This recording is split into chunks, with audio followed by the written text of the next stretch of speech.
इस आज की इस क्लास में आप सभी का मैं दिली खैर मकदम करता हूँ।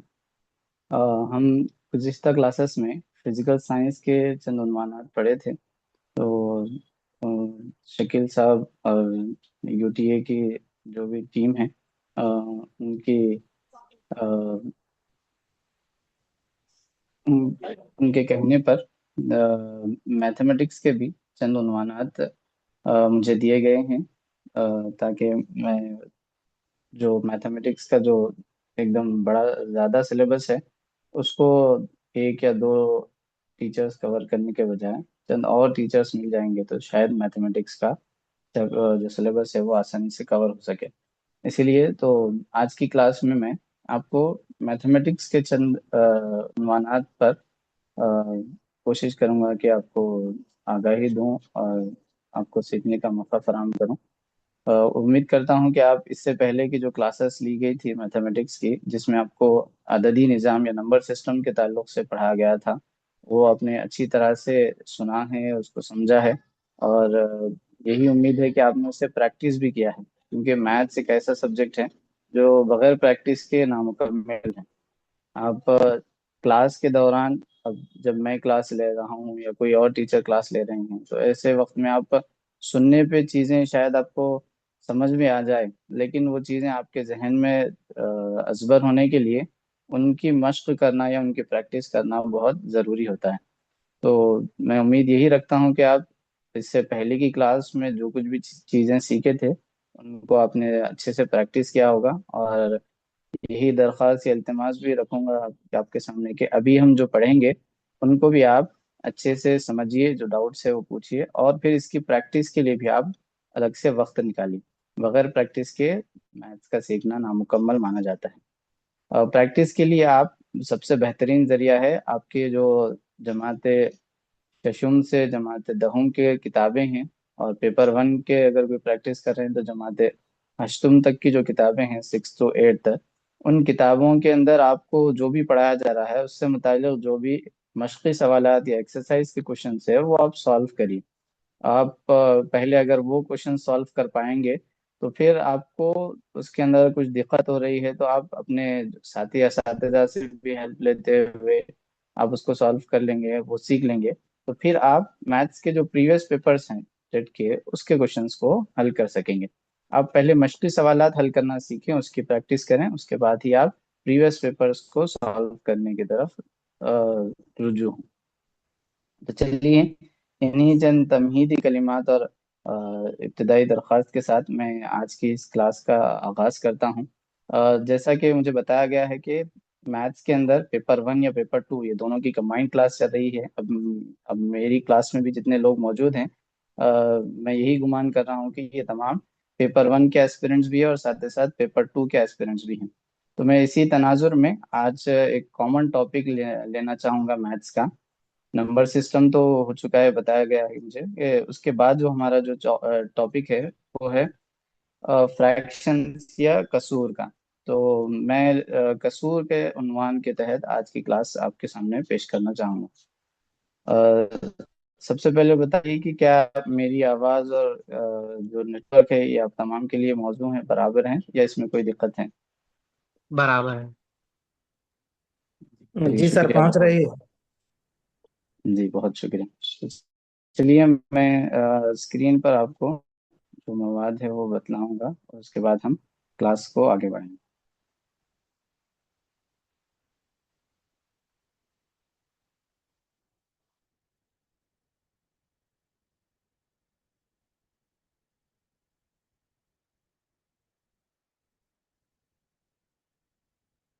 बताइए कि क्या आप मेरी स्क्रीन देख पा रहे हैं? Yes sir. जी। जी, चलिए। तो अगर सब ठीक है तो हम शुरू करते हैं क्लास को। तो हम आज पढ़ने वाले हैं कसूर या फ्रैक्शंस के ताल्लुक से।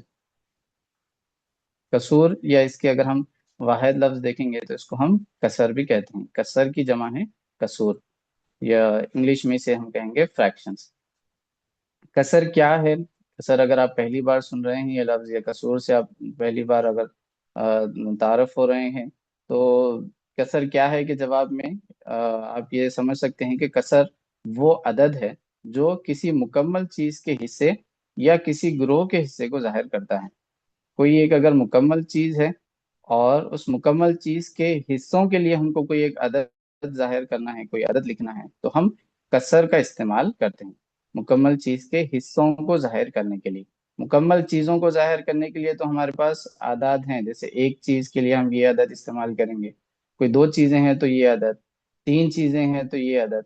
लेकिन अगर मुकम्मल चीजों के हिस्से हैं, अगर हम एक रोटी के दो हिस्से करें हैं, तो अब एक रोटी के दो हिस्सों में इसके हर एक हिस्से को जाहिर करने के लिए हमें कोई अदद की जरूरत है। इसको हम एक भी नहीं कह सकते, ना हम इसको दो कह सकते हैं, ना ये मुकम्मल, ये जो आधा हिस्सा हम लिए हैं रोटी का, ना तो ये मुकम्मल एक है, ना मुकम्मल ये सिफर है। तो ये सिफर भी नहीं है, एक भी नहीं है, आधा जो लफ्ज हम कह रहे हैं इसके लिए हमें कोई अदद की जरूरत है। तो हम ऐसे वक्त में कसर या फ्रैक्शन का इस्तेमाल करते हैं। यहाँ हम एक और तरह से इसको हम बयान कर सकते हैं कि किसी शय के एक से कम हिस्से को इसका कसर कहते हैं। ये भी एक तारीफ आपको किताबों में लिखी मिल सकती है कि किसी भी शय के एक से कम हिस्से को उसका कसर कहा जाता है। यहाँ पर हम जो मिसाल लिए थे रोटी की, तो हम रोटी के अगर दो टुकड़े कर दिए, एक मुकम्मल नहीं है अब वो, अब ये आधे आधे जो हिस्से हैं इसके, इन आधे आधे हिस्सों के लिए हम कोई अदद अगर लिखेंगे तो वो कसर कहलाएगा। अब कसर किस तरह से लिखी जाती है? कसर को हम बटे की शक्ल में लिखते हैं, बटे, ए बटा बी। इसको पढ़ने का तरीका भी इसी तरह से है कि ए बटा बी, इंग्लिश में ए बाई बी की शक्ल भी इसको पढ़ते हैं, ए बाई बी। तो अब ये कसर का जो ऊपर वाला जो हिस्सा है, ये ऊपर वाला अदद है, इसको हम शुमार कुनिंदा कहेंगे। जहां पर यहाँ पर हम ए लिए हैं तो ये ए हमारा क्या है, शुमार कुनिंदा कहलाएगा। और जो नीचे वाला अदद है, जो नीचे आएगा बटे में, तो इसको हम बोलेंगे नसब नुमा। हमारे पास बी यहाँ पर नीचे है, तो हम ए को शुमार कुनिंदा कहेंगे और बी को नसब नुमा कहते हैं। कसर जैसा अब यहाँ पर मिसाल लिया में, मिसाल में यहाँ 4/5 है। अब इसमें शुमार कुनिंदा कौन सा अदद होगा? 4। 4 शुमार कुनिंदा 5 नसब। जी बिल्कुल, शुमार कुनिंदा हमारे पास यहाँ इस मिसाल में है 4।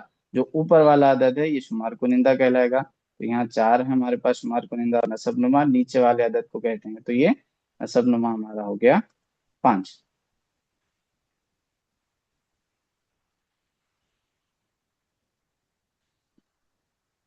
नेक्स्ट देखेंगे हम ये कसर हम किस तरह से लिखते हैं और ये कैसा इस्तेमाल में आती है। अब यहाँ एक मिसाल ली गई है। मिसाल में किसने कितने सेब खाए, अदद के जरिए से जाहिर कीजिए। अब यहाँ पर तीन मिसालें हैं। इसमें अली ने 2 सेब खाए, तो ये दो के लिए हम जब अदद का इस्तेमाल करेंगे तो हमें मालूम है ये वाला अदद हमारे इस्तेमाल में आएगा। इसी तरह आसिफ ने 1 सेब खाया, इसके लिए हम ये अदद इस्तेमाल करते हैं, अदद 1। लेकिन अहमद ने आधा सेब खाया, तो अब आधा जो लफ्ज है इसके लिए हमारे पास कोई सही आदाद में कोई अदद मौजूद नहीं है। तो हम क्या करेंगे, हम कसर का इस्तेमाल करके इसको जाहिर करेंगे। आधा, या हम आम बोलचाल में पौन, सवा, ढाई, डेढ़, इस तरह जो एक मुकम्मल के हिस्से होते हैं, तो ये कसर के जरिए से जाहिर किए जाते हैं।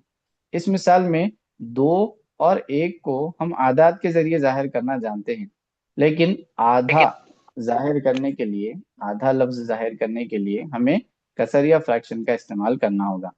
आधा जाहिर करने के लिए हम क्या करेंगे, कसर को 1/2 की शक्ल में इसको हम जाहिर करेंगे। अब ये 1/2 में आदाद 1 और 2 का क्या मतलब है? इसका मतलब ये है कि एक मुकम्मल शय के, मुकम्मल सेब के कितने हिस्से किए गए। आधा सेब अगर आपको करना है, एक सेब आपके हाथ में अगर मैं दिया, अगर आपको बोला कि इसका आधा करो, तो आप उसके कितने हिस्से करेंगे? जाहिर है कि आप उसके एक 2 बटा हिस्से करेंगे। एक मुकम्मल सेब के आप 2 हिस्से करेंगे। 2 हिस्से करने के बाद में, 2 हिस्से कर लिए आप, 2 हिस्से करने के बाद में अगर मैं कहा कि अहमद ने आधा हिस्सा, आधा सेब खाया, तो ये दोनों में से कितने हिस्से उसने खाए होंगे? क्या ये दोनों हिस्से वो खा गया या दोनों में से एक हिस्सा खाया? तो जाहिर सी बात है आधा सेब यानी कि दोनों में से सिर्फ एक हिस्सा उसने खाया होगा। तो इस तरह ऊपर हम लिखेंगे एक, जितने हिस्से खाए गए या इस्तेमाल हुए या लिए गए वो ऊपर लिखे जाएंगे। और मुकम्मिल शय के कितने हिस्से हम कर रहे हैं ये नीचे लिखा जाएगा। इस तरह कसर को लिखने का तरीका है। अगर मिसाल के तौर पे एक सेब में से अगर आधे के बजाय पौ हिस्सा खाया गया, जो हम आमतौर पे पौ कहते हैं, पौ का मतलब होता है चार में से एक हिस्सा, जैसा चार आने हम जगह कहते हैं। तो अब इसको जाहिर करने के लिए हम सेब को चार हिस्सों में बांटेंगे, चार टुकड़े करेंगे इसके, और चार में से सिर्फ एक हिस्सा खाएंगे। तो ये पाव या वन फोर्थ को जाहिर करने, एक चौथाई को जाहिर करने के लिए ये अदद है। इस तरह हम कसर के इस्तेमाल से आधा या मुकम्मिल जो जो हिस्से मुकम्मिल नहीं है उनको जाहिर करने के जाहिर करते हैं। इसमें कुछ डाउट है या फिर हम आगे बढ़ सकते हैं? क्लियर है सर। जी, अगर कुछ डाउट है तो आप हैंड रेस कर सकते हैं, या फिर चैट बॉक्स तो मेरे पास अभी मैं उतना देख नहीं रहा हूँ। तो चैट बॉक्स में भी अगर आप मैसेज डालें, अगर मुझे विजिबल हुआ तो मैं आपको डाउट क्लियर कर दूंगा, या फिर आप हैंड रेस करिए, या फिर बीच में आप सवाल भी कर सकते हैं। तो चलिए, अगर ये क्लियर है तो हम इसके बाद वाली मिसाल की तरफ बढ़ते हैं।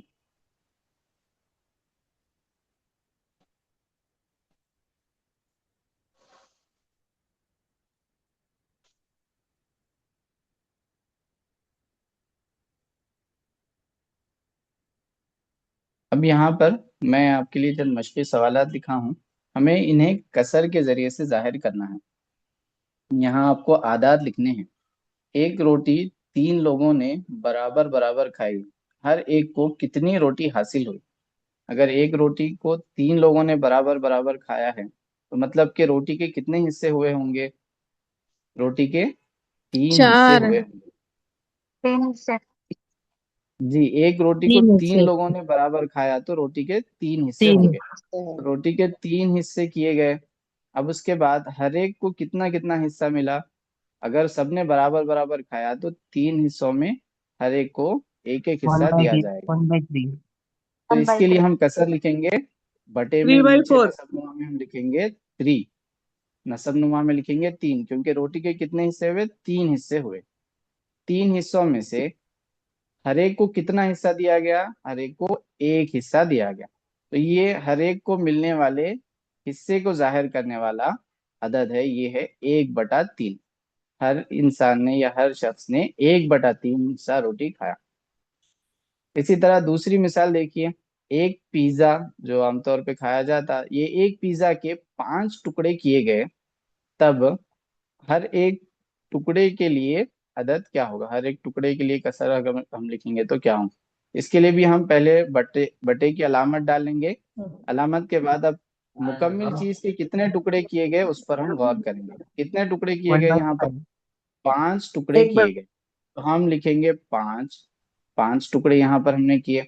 और उसके बाद उसमें से कितने टुकड़ों के ताल्लुक से पूछा गया? एक टुकड़े के ताल्लुक से पूछा गया, तो पांच में से एक टुकड़ा लिया गया या उसके लिए अदद लिखना है। तो ये हो गया 1/5 या 1/5।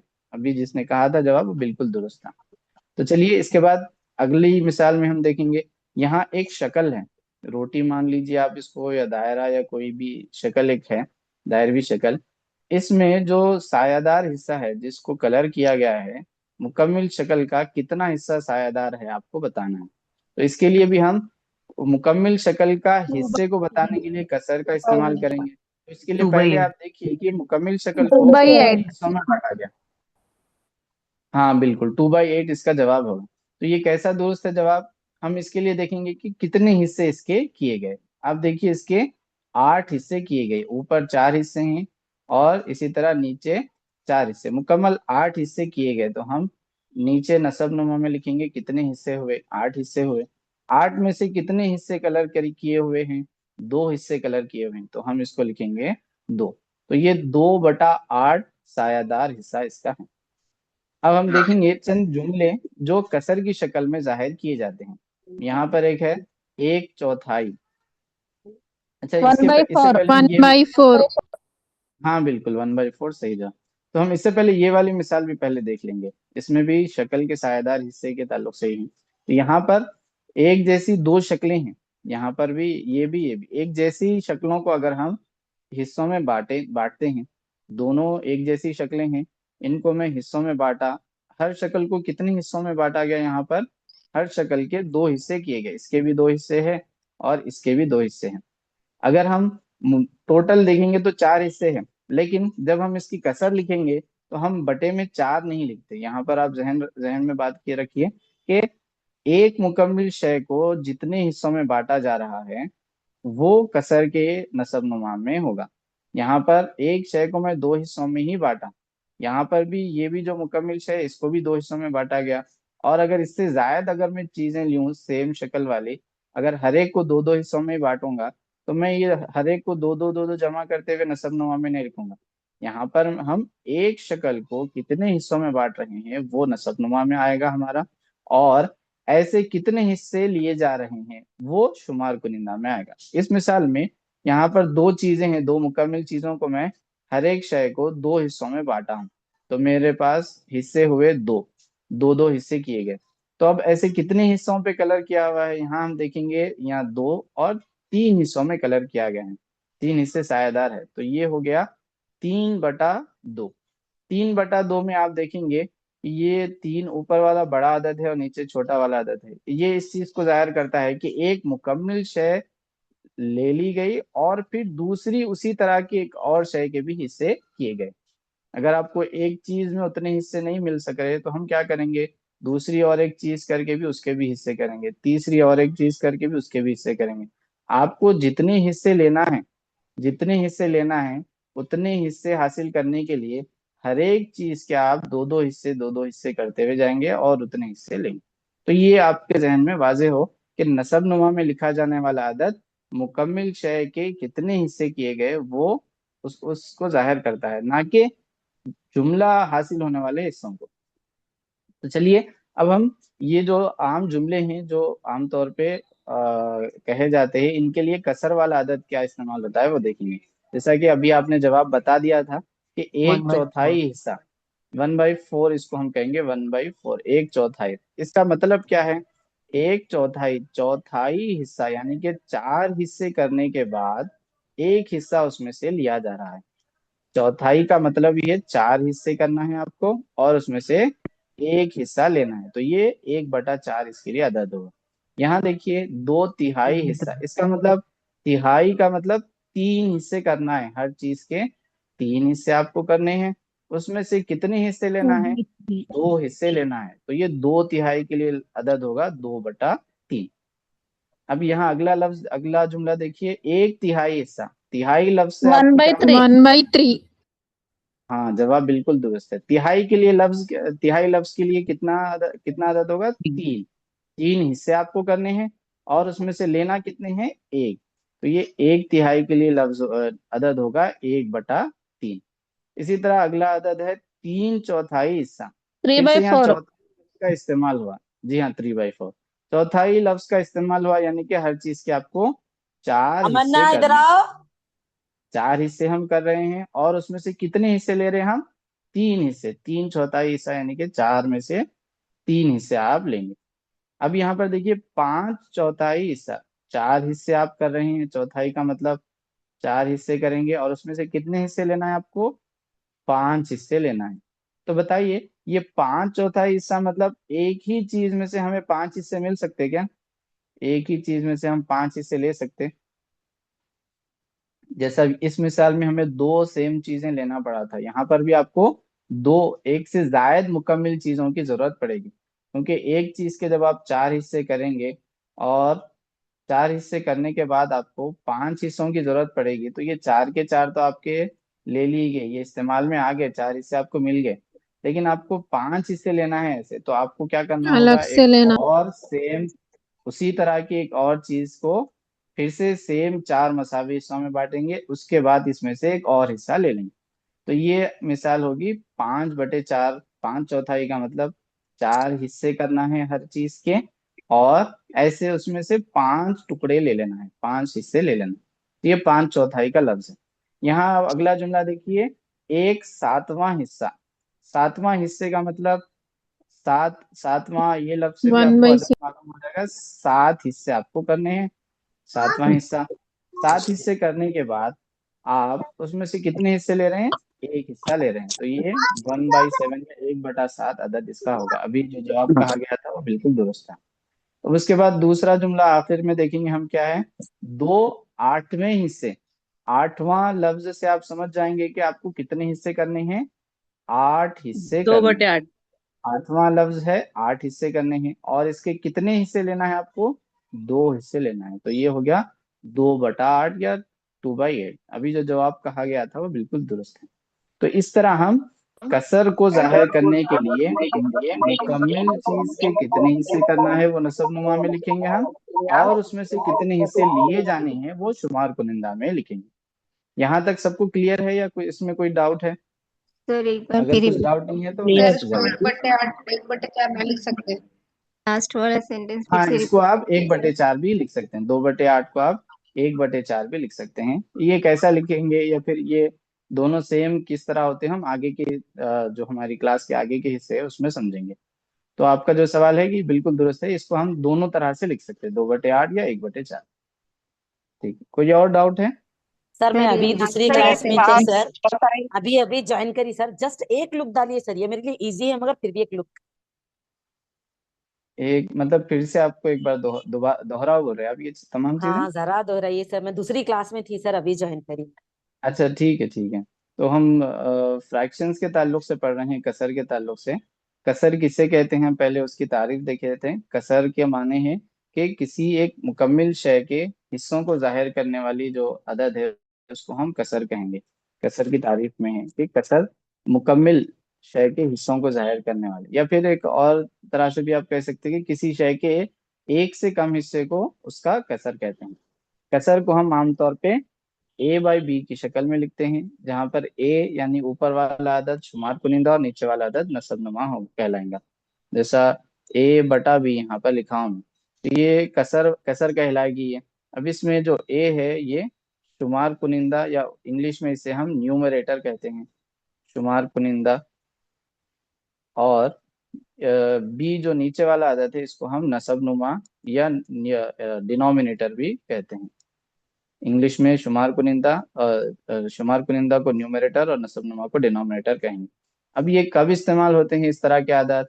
इस तरह के आदात उस वक्त इस्तेमाल होते हैं जब हमें कोई मुकम्मिल चीज के हिस्सों को जाहिर करना है। मिसाल के तौर पे अगर ये कहा गया कि एक रोटी थी और ये 2 लोगों में बांट दी गई, 2 लोगों में बांट दी गई, तो अब हर एक को रोटी का कितना हिस्सा मिला? तो हम आम तौर पे कह देंगे कि हर एक को रोटी का आधा हिस्सा मिला।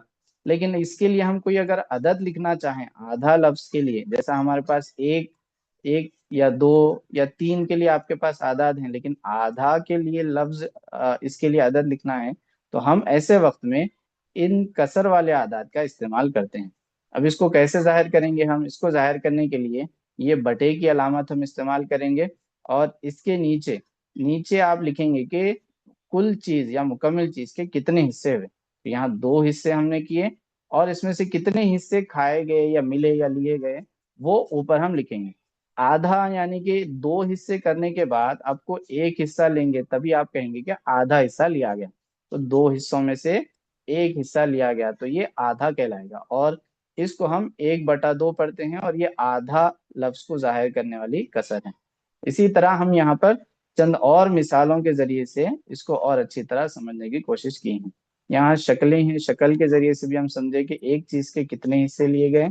एक चीज के 2 हिस्से किए गए तो हम लिखे हैं 2। और ऐसे कितने हिस्से लिए गए? 3 हिस्से लिए गए, तो 3 के लेने के लिए एक और चीज, सेम चीज को आप 2 हिस्सों में बांटे और एक हिस्सा लिए। तो कसर में हम नीचे लिखे 2, और जितने हिस्से हम लिए हैं वो ऊपर लिखें।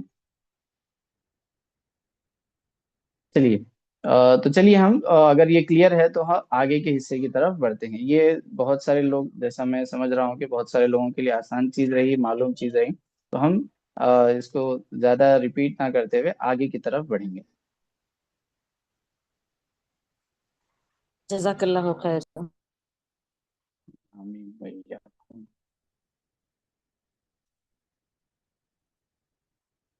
चलिए, अब देखेंगे कसर के अकसाम या टाइप्स ऑफ फ्रैक्शन। कसर के कितने तरह के अकसाम होते हैं और क्या क्या होते हैं। कसर के अकसाम अगर जब हम देखेंगे तो सबसे पहले जो हमारे पास नाम आएगा वो है वाजिब कसर या प्रॉपर फ्रैक्शन। कसर सबका शक्ल एक जैसी होती है, बटे ए बाई बी की शक्ल, लेकिन यहाँ पर कैसे आदात इस्तेमाल हो रहे हैं, इन आदात की बुनियाद पर कसर की अकसाम अलग अलग पाए जाते हैं। कसर सबकी एक जैसी शक्ल हो सकती है, लेकिन यहाँ पर आदात के इस्तेमाल की बुनियाद पे कसर की अलग अलग किस्में। यहाँ पर देखेंगे हम वाजिब कसर किसे कहेंगे, ऐसी कसर जो एक से कम या फिर उसके हिस्से को जाहिर करती हो, वाजिब कसर कहलाएगी।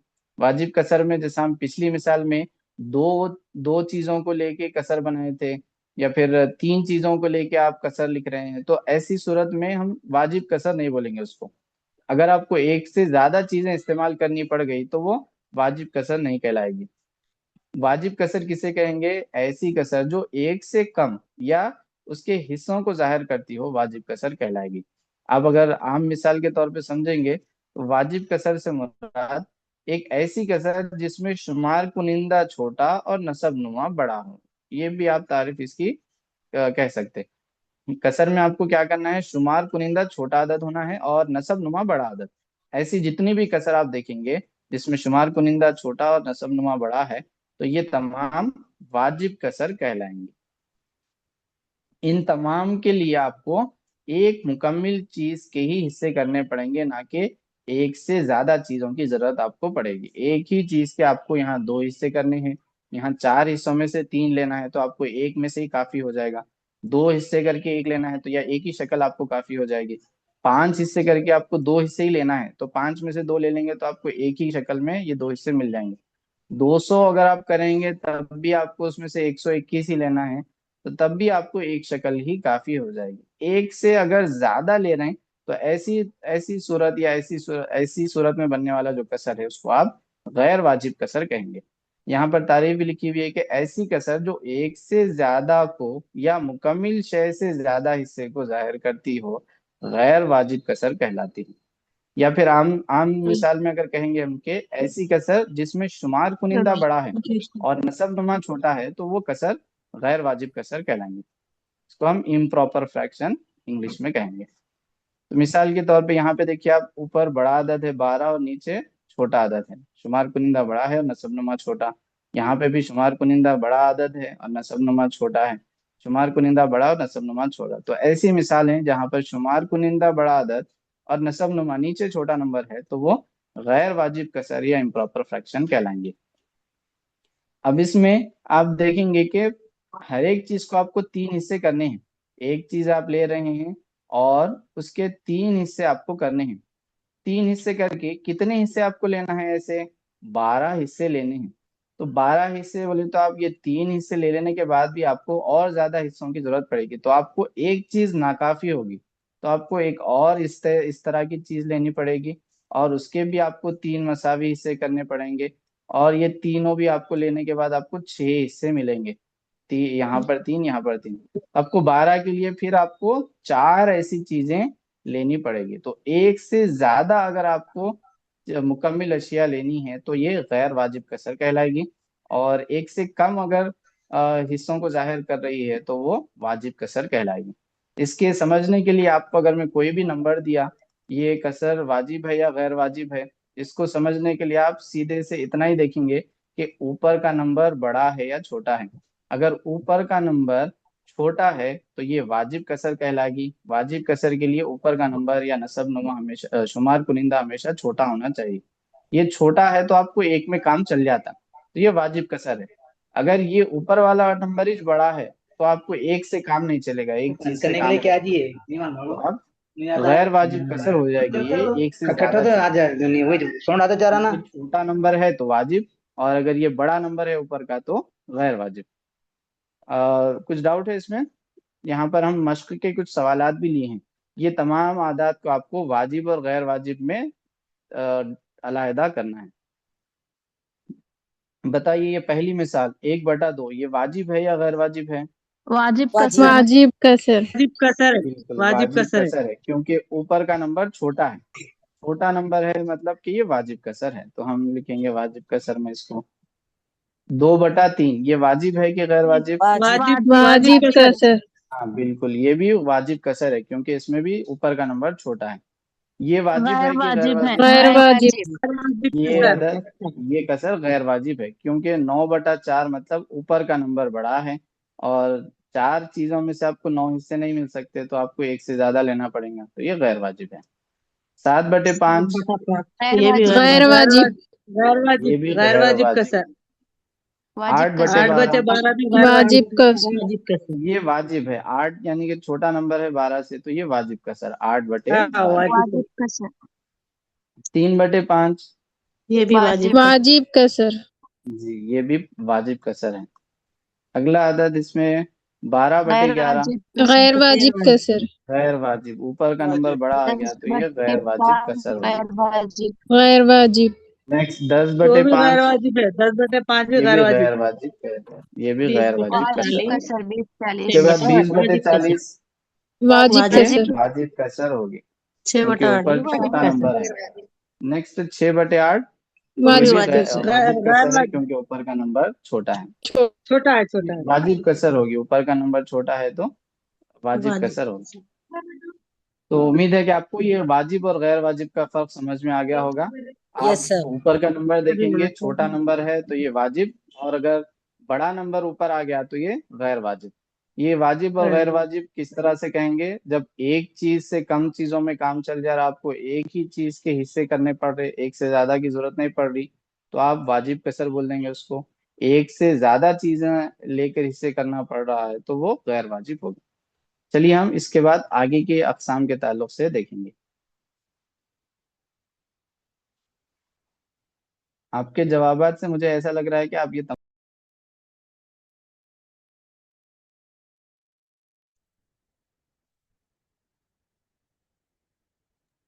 सर आप रुक गए सर।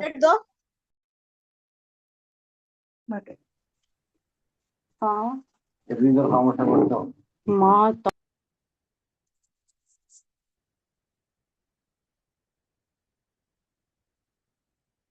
सर आपकी आवाज नहीं आ रही। हाँ मैडम, अभी मैं डिस्कनेक्ट हो गया था। नेटवर्क प्रॉब्लम अक्सर बहुत ज्यादा होते जा रहा है मेरी क्लास में से, बार बार जूम से डिस्कनेक्ट हो जा रहा डिवाइस। ओ, सर शकील सर आप लाइन पे है तो दीजिए ना कोर्स। हाँ आ गया, शुक्रिया सर। चलिए मैं इसके आगे का आपको सफा शेयर करते हुए आगे की क्लास लेता हूँ।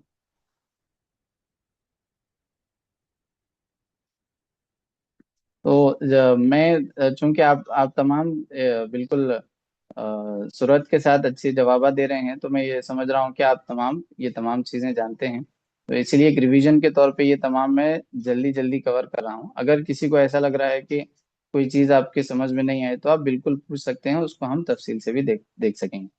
तो हम वाजिब और गैर वाजिब कसर, दो तरह के टाइप्स देखें कसर के। अब उसके बाद तीसरी तीसरी किस्म कसर की, यह है मुरक्कब कसर, जिसको हम इंग्लिश में कंपाउंड या मिक्स्ड फ्रैक्शन, दो भी इसके नाम है, कंपाउंड फ्रैक्शन भी कहेंगे या मिक्स्ड फ्रैक्शन भी कहेंगे।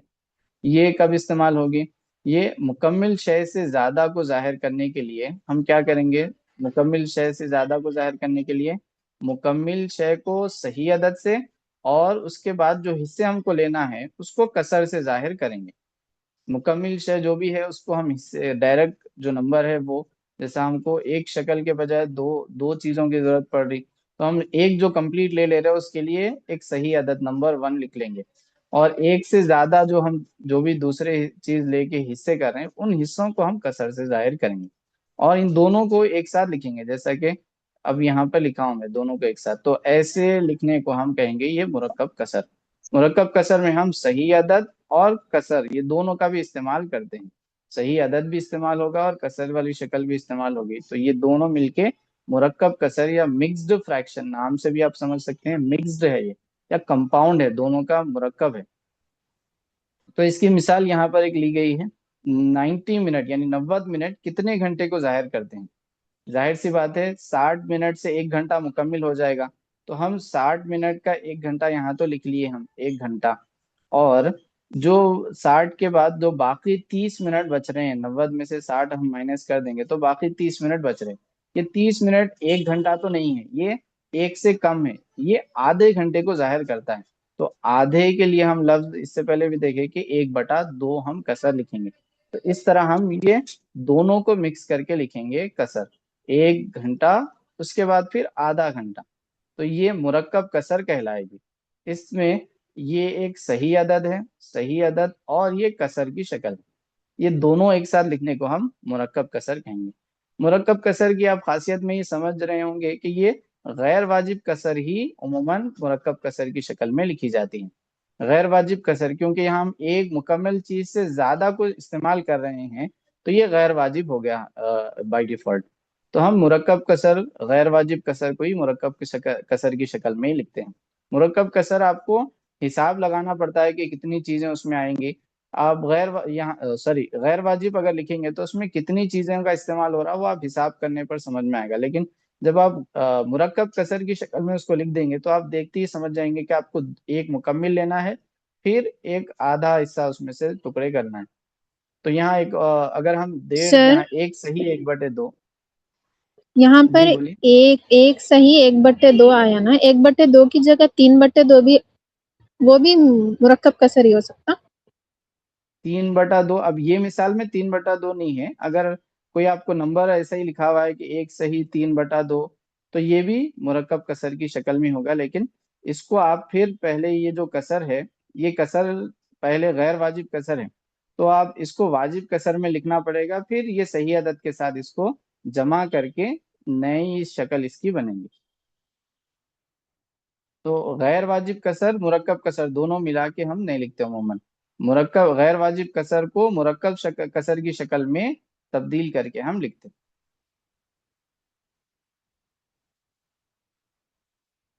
ठीक है, क्लियर है डाउट? सर एक बार फिर सर से बोलिए। एक मुकम्मिल अदद है ना, और दूसरा वाला वाजिब कसर रहा तो ही मुरक्कब कसर होता। हाँ, एक मुकम्मिल है, दूसरा आपको वाजिब कसर लेना है आपको। यहाँ आप जो बोले ना 3/2, इसको आप ये फिर गैर तब्दील करना वाजिब। पड़ेंगे आपको वाजिब में। गैर वाजिब को आप मुरक्कब के साथ मिला के नहीं लिख सकते सही अदद के साथ, तो इसको आप पहले तब्दील करना पड़ेगा वाजिब में, फिर उसके बाद ही आप इसको सही अदद के साथ जो मुकम्मिल अदद मुकम्मिल हिस्से को जमा करेंगे, तब आप उसको सही शक्ल लिखेंगे। तो चलिए हम इसको देखेंगे कि किस तरह हम ये जो मुरक्कब कसर लिखे हैं ये गैर वाजिब के ही बराबर है, तो इसको कैसा बदलेंगे हम। 1/2 को आप 3/2 की शक्ल में भी लिख सकते हैं। अब इसको कैसे कन्वर्ट करते हैं, 1/2 से हम ये अदद किस तरह हासिल करना है, इसके लिए हम क्या करते हैं, मुरक्कब कसर को गैर वाजिब कसर में तब्दील करने के लिए कसर के नसब नुमा को शुमार कुनिंद कसर के नसब नुमा को सही अदद के साथ ज़रब दिया जाता, और जो जवाब हमको मिला उसको शुमार कुनिंदा से जमा किया जाता। यहाँ जो मिसाल हमारी है 2/3/2, ये मैं मिसाल लिया हूँ 2/3/2। अब इसमें ये हमारा सही अदद है और ये कसर में नसब नुमा है हमारे पास 2। तो पहले हमको क्या करना है, इसको तब्दील करने के लिए इन दो आदात को ज़रब देना है। नसब नुमा से आपको ये जो सही अदद है इन दोनों को जरब देना है। जरब देने के बाद आपको नंबर हासिल होगा, क्या नंबर मिलेगा, 2×2=4 आपको हासिल होगा। 4 आपका जो प्लस जवाब होगा 4, इसको फिर आप शुमार कुनिंदा में जमा कर देना है। जो भी आपका जवाब है इसको लेके जाके शुमार कुनिंदा में जवाब जमा कर देंगे तो आपके पास 4 + 3 यानी 7 अदद हासिल होगा। और नसब नुमा में आपको 2 वैसे ही लिखना है, तब्दील करने के बाद भी कसर का जो नसब नुमा है वो उसी तरह होगा, सिर्फ शुमार कुनिंदा का अदद 3 के बजाय हम क्या लिखेंगे, जरब दे के यहाँ जमा करके 7 लिखेंगे। तो ये 7/2 है, ये दोनों बराबर हैं। अगर आप 2/3/2 लिखे, ये भी वाजिब मतलब मुरक्कब कसर कहलाएंगी, और अगर हम 7/2 लिखेंगे ये भी मुरक्कब कसर ही कहलाएंगे, तो सॉरी गैर वाजिब कसर कहलाएंगी, और दोनों मसावी होंगे। अब यहाँ पर मश्क के लिए आपको चंद मिसालें मैं लिया हूँ, जिसमें अ, आपको क्या करना है, इन कसर को मुरक्कब या गैर वाजिब में तब्दील करना है। यहाँ पर मुरक्कब कसर ली गई है, इसको गैर वाजिब में तब्दील करना है। क्या करेंगे इसके लिए बताइए, पहले हम 2 9 से बटे 2 4 9 आता सर। बटा 2 जरब देंगे, 2 2 चौक चौक 8 हमको 8 जवाब मिलेगा। 8 में फिर 8 हम ये जमा 1 एक 9 जमा कर लेंगे, तो 8 9 9 जमा बटे 2 बटा 9 बटे 2 नीचे 2 है सर। 3 3 9 बिल्कुल 9/2 10 इसका 11 जवाब होगा। बटे 11 बटे 3 नेक्स्ट इसको तब्दील करने के लिए क्या करेंगे, 3 से हम 3 3 3 को 9 और हटा 2 देंगे। 3 तिया 9, 9 में आप फिर शुमार 11 कुनिंदा बटे जमा कर 3 लेंगे और बटे में 3 जैसे का वैसे ही, तो ये 11/3 होगा। अब ये 7/2 को हमको मुरक्कब में तब्दील करना है, ये गैर वाजिब है। इसको मुरक्कब में तब्दील करने के लिए आप ये अदद को 2 से आप 7 को तकसीम करेंगे। 2 से 7 को तकसीम करने पर आपको क्या हासिल होगा, खारिज किस्मत 3 of 1/2 3 हासिल होगा। 2 तिया 6, 6 से ये 3 6 सही 6 1 से ये बटे 2 तकसीम होगा। ये जी 3 बिल्कुल, सही है 1 3 से 1 बटे 2 बटे। 1 बटे हम 2 क्या 3 करेंगे, सही 1 7 बटे को 2 2 से तकसीम कर। हाँ बिल्कुल सही जवाब, 3 से 1/2। ये कैसा हासिल हुआ सही हमें जवाब, इसके लिए हम क्या करें, 7 को 2 से तकसीम करें। 2 तिया 6 हमारे पास जवाब आया।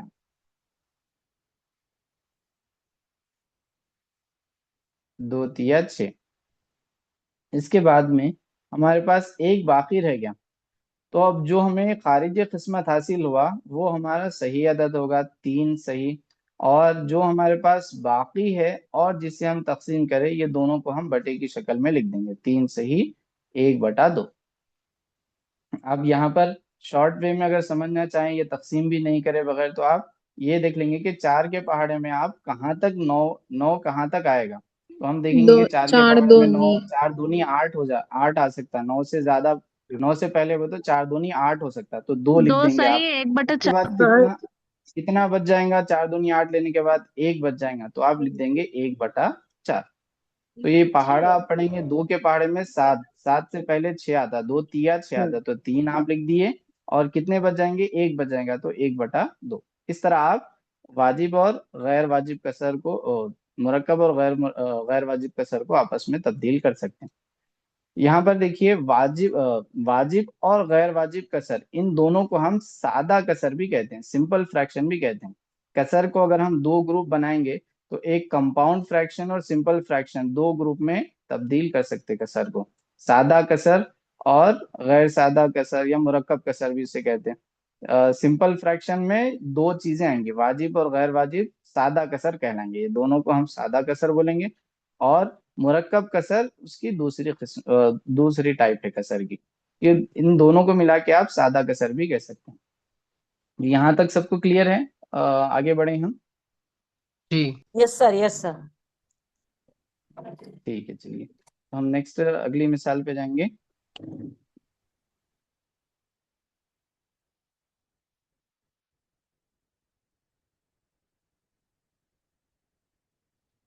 सर लास्ट डेफिनेशन एक बार एक्सप्लेन करिए।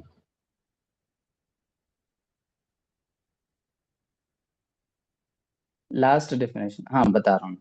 लास्ट डेफिनेशन में ये कहा गया कि वाजिब और गैर वाजिब ये दोनों भी कसर सादा शक्ल में है। कसर की जो आम शक्ल है A/B, ये आम शक्ल में ये वाजिब कसर भी और गैर वाजिब कसर दोनों भी इसी इसी शक्ल में है। तो इनको हम सादा कसर या सिंपल फ्रैक्शन कहते हैं। वाजिब और गैर वाजिब अगर ऐसी शक्ल में लिखे रहे तो ये सादा या सिंपल फ्रैक्शन है। और अगर हम सही अदद और कसर वाली शक्ल, ये दोनों को मिला के लिख रहे हम, तो ये मिक्स्ड फ्रैक्शन या कंपाउंड फ्रैक्शन या मुरक्कब कसर कहलाएंगे।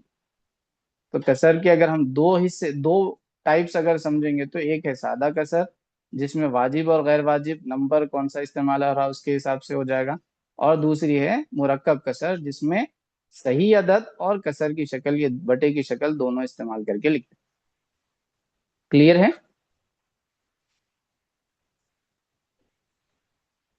चलिए हम आगे के अकसाम की तरफ बढ़ेंगे कसर के।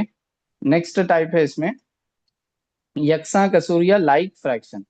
अब ये यकसा कसूर के से मतलब ये है कि इसमें 2 या 2 से जायद कसूर का जब आप कंपैरिजन करेंगे, उसको देखेंगे कैसे है वो, तो 2 या 2 से जायद कसूर के जब नसब नुमा मसावी हों, तब इनको हम यकसा कसूर कहेंगे। नसब नुमा यानी छोटा, जो नीचे वाला जो अदद है, छोटा या बड़ा जो भी हो, नीचे वाला जो अदद है नसब नुमा का अदद अगर सेम है, दोनों के भी सेम है, मसावी है, तब हम 2 रहने दीजिए या 2 से जायद 3 या 5 या जितने भी हों, 2 या 2 से जायद कसर के अगर नसब नुमा एक जैसे है, सेम है, तो हम इनको लाइक फ्रैक्शन या यकसा कसूर कहेंगे।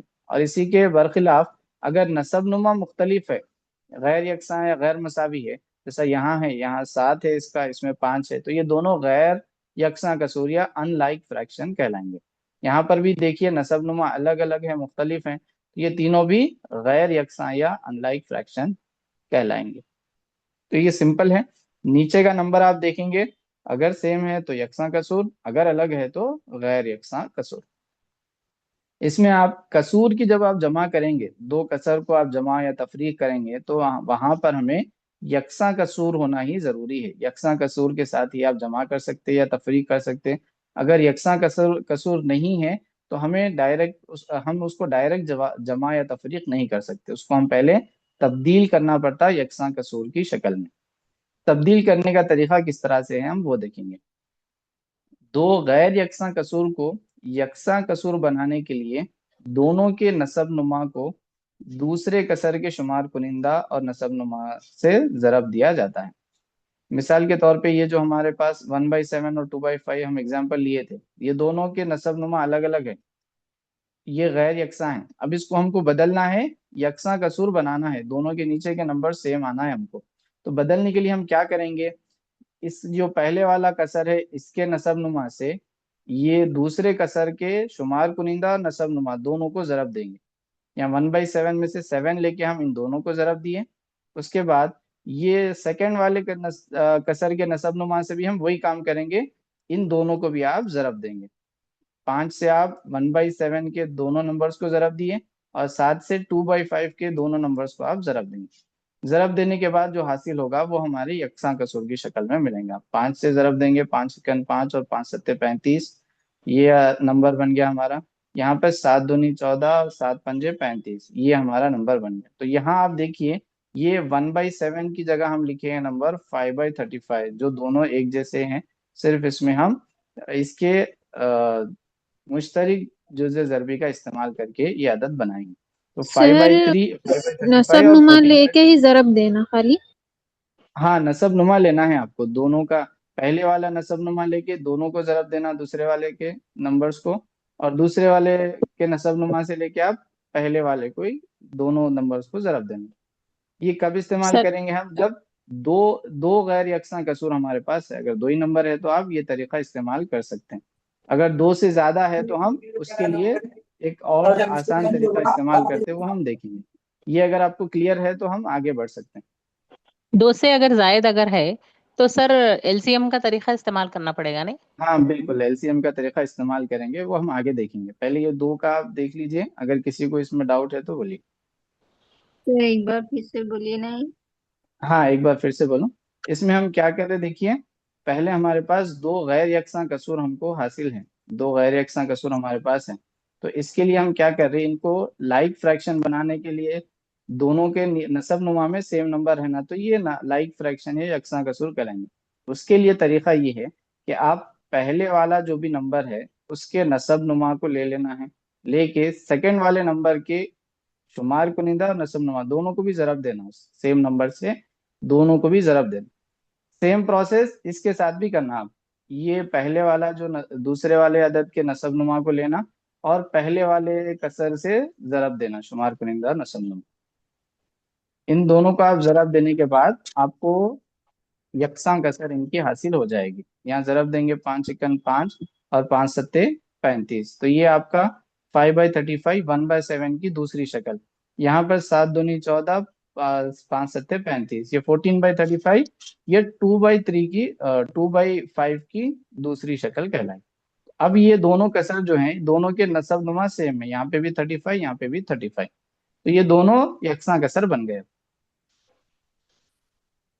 इसी तरह अब यह नीचे जो एग्जांपल्स लिया मैं, 2/3 आपके पास है नंबर और 1/4 है, इनको भी 8/12। आपको नसब नुमा अलग अलग है, आपके पास 3 है टू बाई 4 है, थ्री तो का इसको कन्वर्ट 8/12 करने हो के लिए, जाएगा। टू बाई हाँ थ्री का इसको एट कन्वर्ट बाई करने के लिए 4 लेके आप क्या करेंगे, 4 से आप ये दोनों को जरब देंगे, यहाँ पे भी यस और यहाँ पर भी। फिर ये 3 लेके इन दोनों को भी जरब देंगे, 3 से ऊपर भी 3 से नीचे भी। तो नंबर नए क्या बनेंगे हमारे पास, 2 चौक 8 8/12। और 3 चौक 12, 8/12 बन गया। और ये 1 तिया 3 और 4 तिया 12, 3/12 बन गया। अब सर ये नए क्रॉस नंबर क्रॉस मल्टीप्लिकेशन के जरिए से भी कर सकते ना, 4 तिया 12 ले लेके फिर क्रॉस नीचे फिर मल्टीप्लाई का तरीका है, लेकिन सर्वे चल क्रॉस पाई। मल्टीप्लाई में आप एक, हाँ जी 4 सुनिए दुगनी सुनिए, 8 ले लेना, जरबे 3 चौक 12, जी 4 जरबे दुगनी चरीपाई 8 में हम 3 क्या चौक करते हैं, 12। सिर्फ एक, जरा सर को एक्सप्लेन करने दीजिए।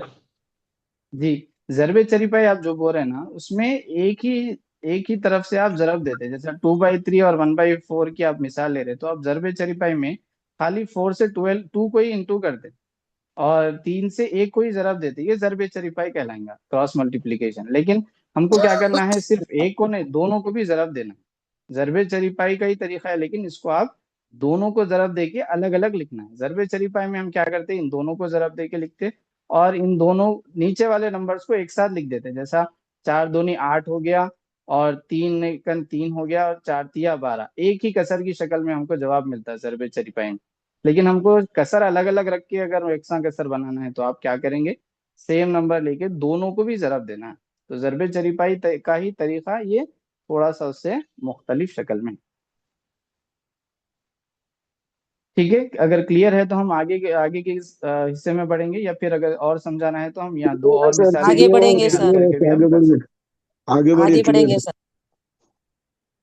हैं। जी ठीक है, चलिए इसके बाद हम देखेंगे दो गैर यकसा कसूर को हम किस तरह से यकसा कसर में तब्दील करते हैं।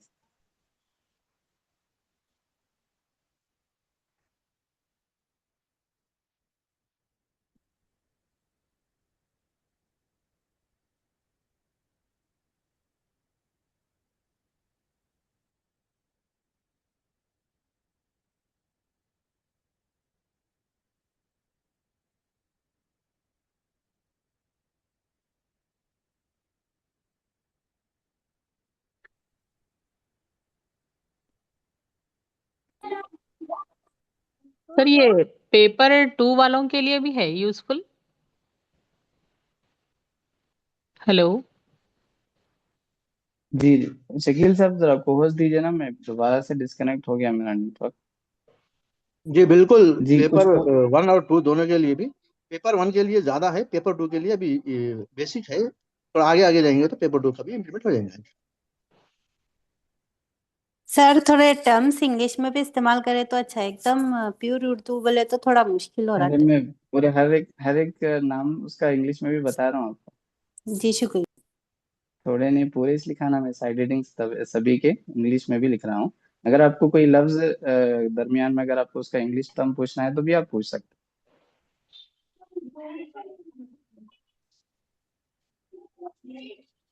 शकील साहब को होस्ट दीजिए ना, मैं इसमें मीटिंग डिस्कनेक्ट हो गई थी मेरे पास।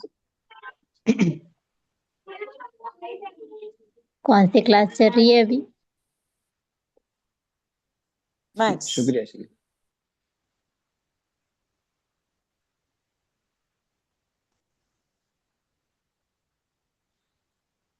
चलिए अभी हम देखेंगे दो से ज्यादा अगर हमारे पास गैर यकसा कसूर है, अब उनको अगर हम यकसा कसूर में तब्दील करना है तो उसमें हम क्या करेंगे। जैसा अभी एक पार्टिसिपेंट ने कहा था कि उसके लिए हम एलसीएम का तरीका या जाल अलिफ मीम, उसको हम उर्दू में कहेंगे जाल अलिफ मीम या एलसीएम का तरीका इस्तेमाल करेंगे। उसमें क्या करेंगे, हम इन तमाम के नसब नुमा को लेंगे, जो नसब नुमा के जो भी आदाद हैं। जैसे अब यहाँ पर ये मिसाल है, ये मिसाल में नसब नुमा 2 3 और 5, तीन भी अलग अलग है, तो ये गैर यकसा कसूर है। तो इनके नसब नुमा को हम ले लेंगे 2 3 और 5, इनका जाल अलिफ मीम या एलसीएम मालूम करेंगे।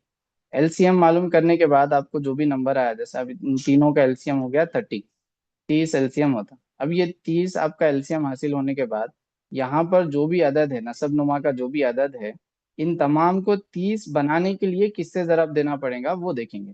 जैसा पहली मिसाल, अब यहाँ 3/2 है। अब ये 3/2 में जो नसब नुमा का अदद है 2, अब ये इसमें 2 को मैं 30 बनाना है, तो मैं किस अदद से इसको जरब देना पड़ेगा। तो आपको मालूम होगा कि 15 से जरब देंगे तो 15 दूनी 30 होता। तो हम नीचे भी 15 से जरब देंगे और ऊपर भी 15 से जरब देंगे। इसी तरह हर एक अदद के लिए हम ये अमल अंजाम देंगे। 2/2 है, तो इसमें 3 जो नीचे का अदद है इसको 30 बनाना है। इसके लिए आप किससे जरब देंगे, 10 से जरब देंगे तो 3×10 होता। तो ऊपर भी आप 10 से जरब देंगे।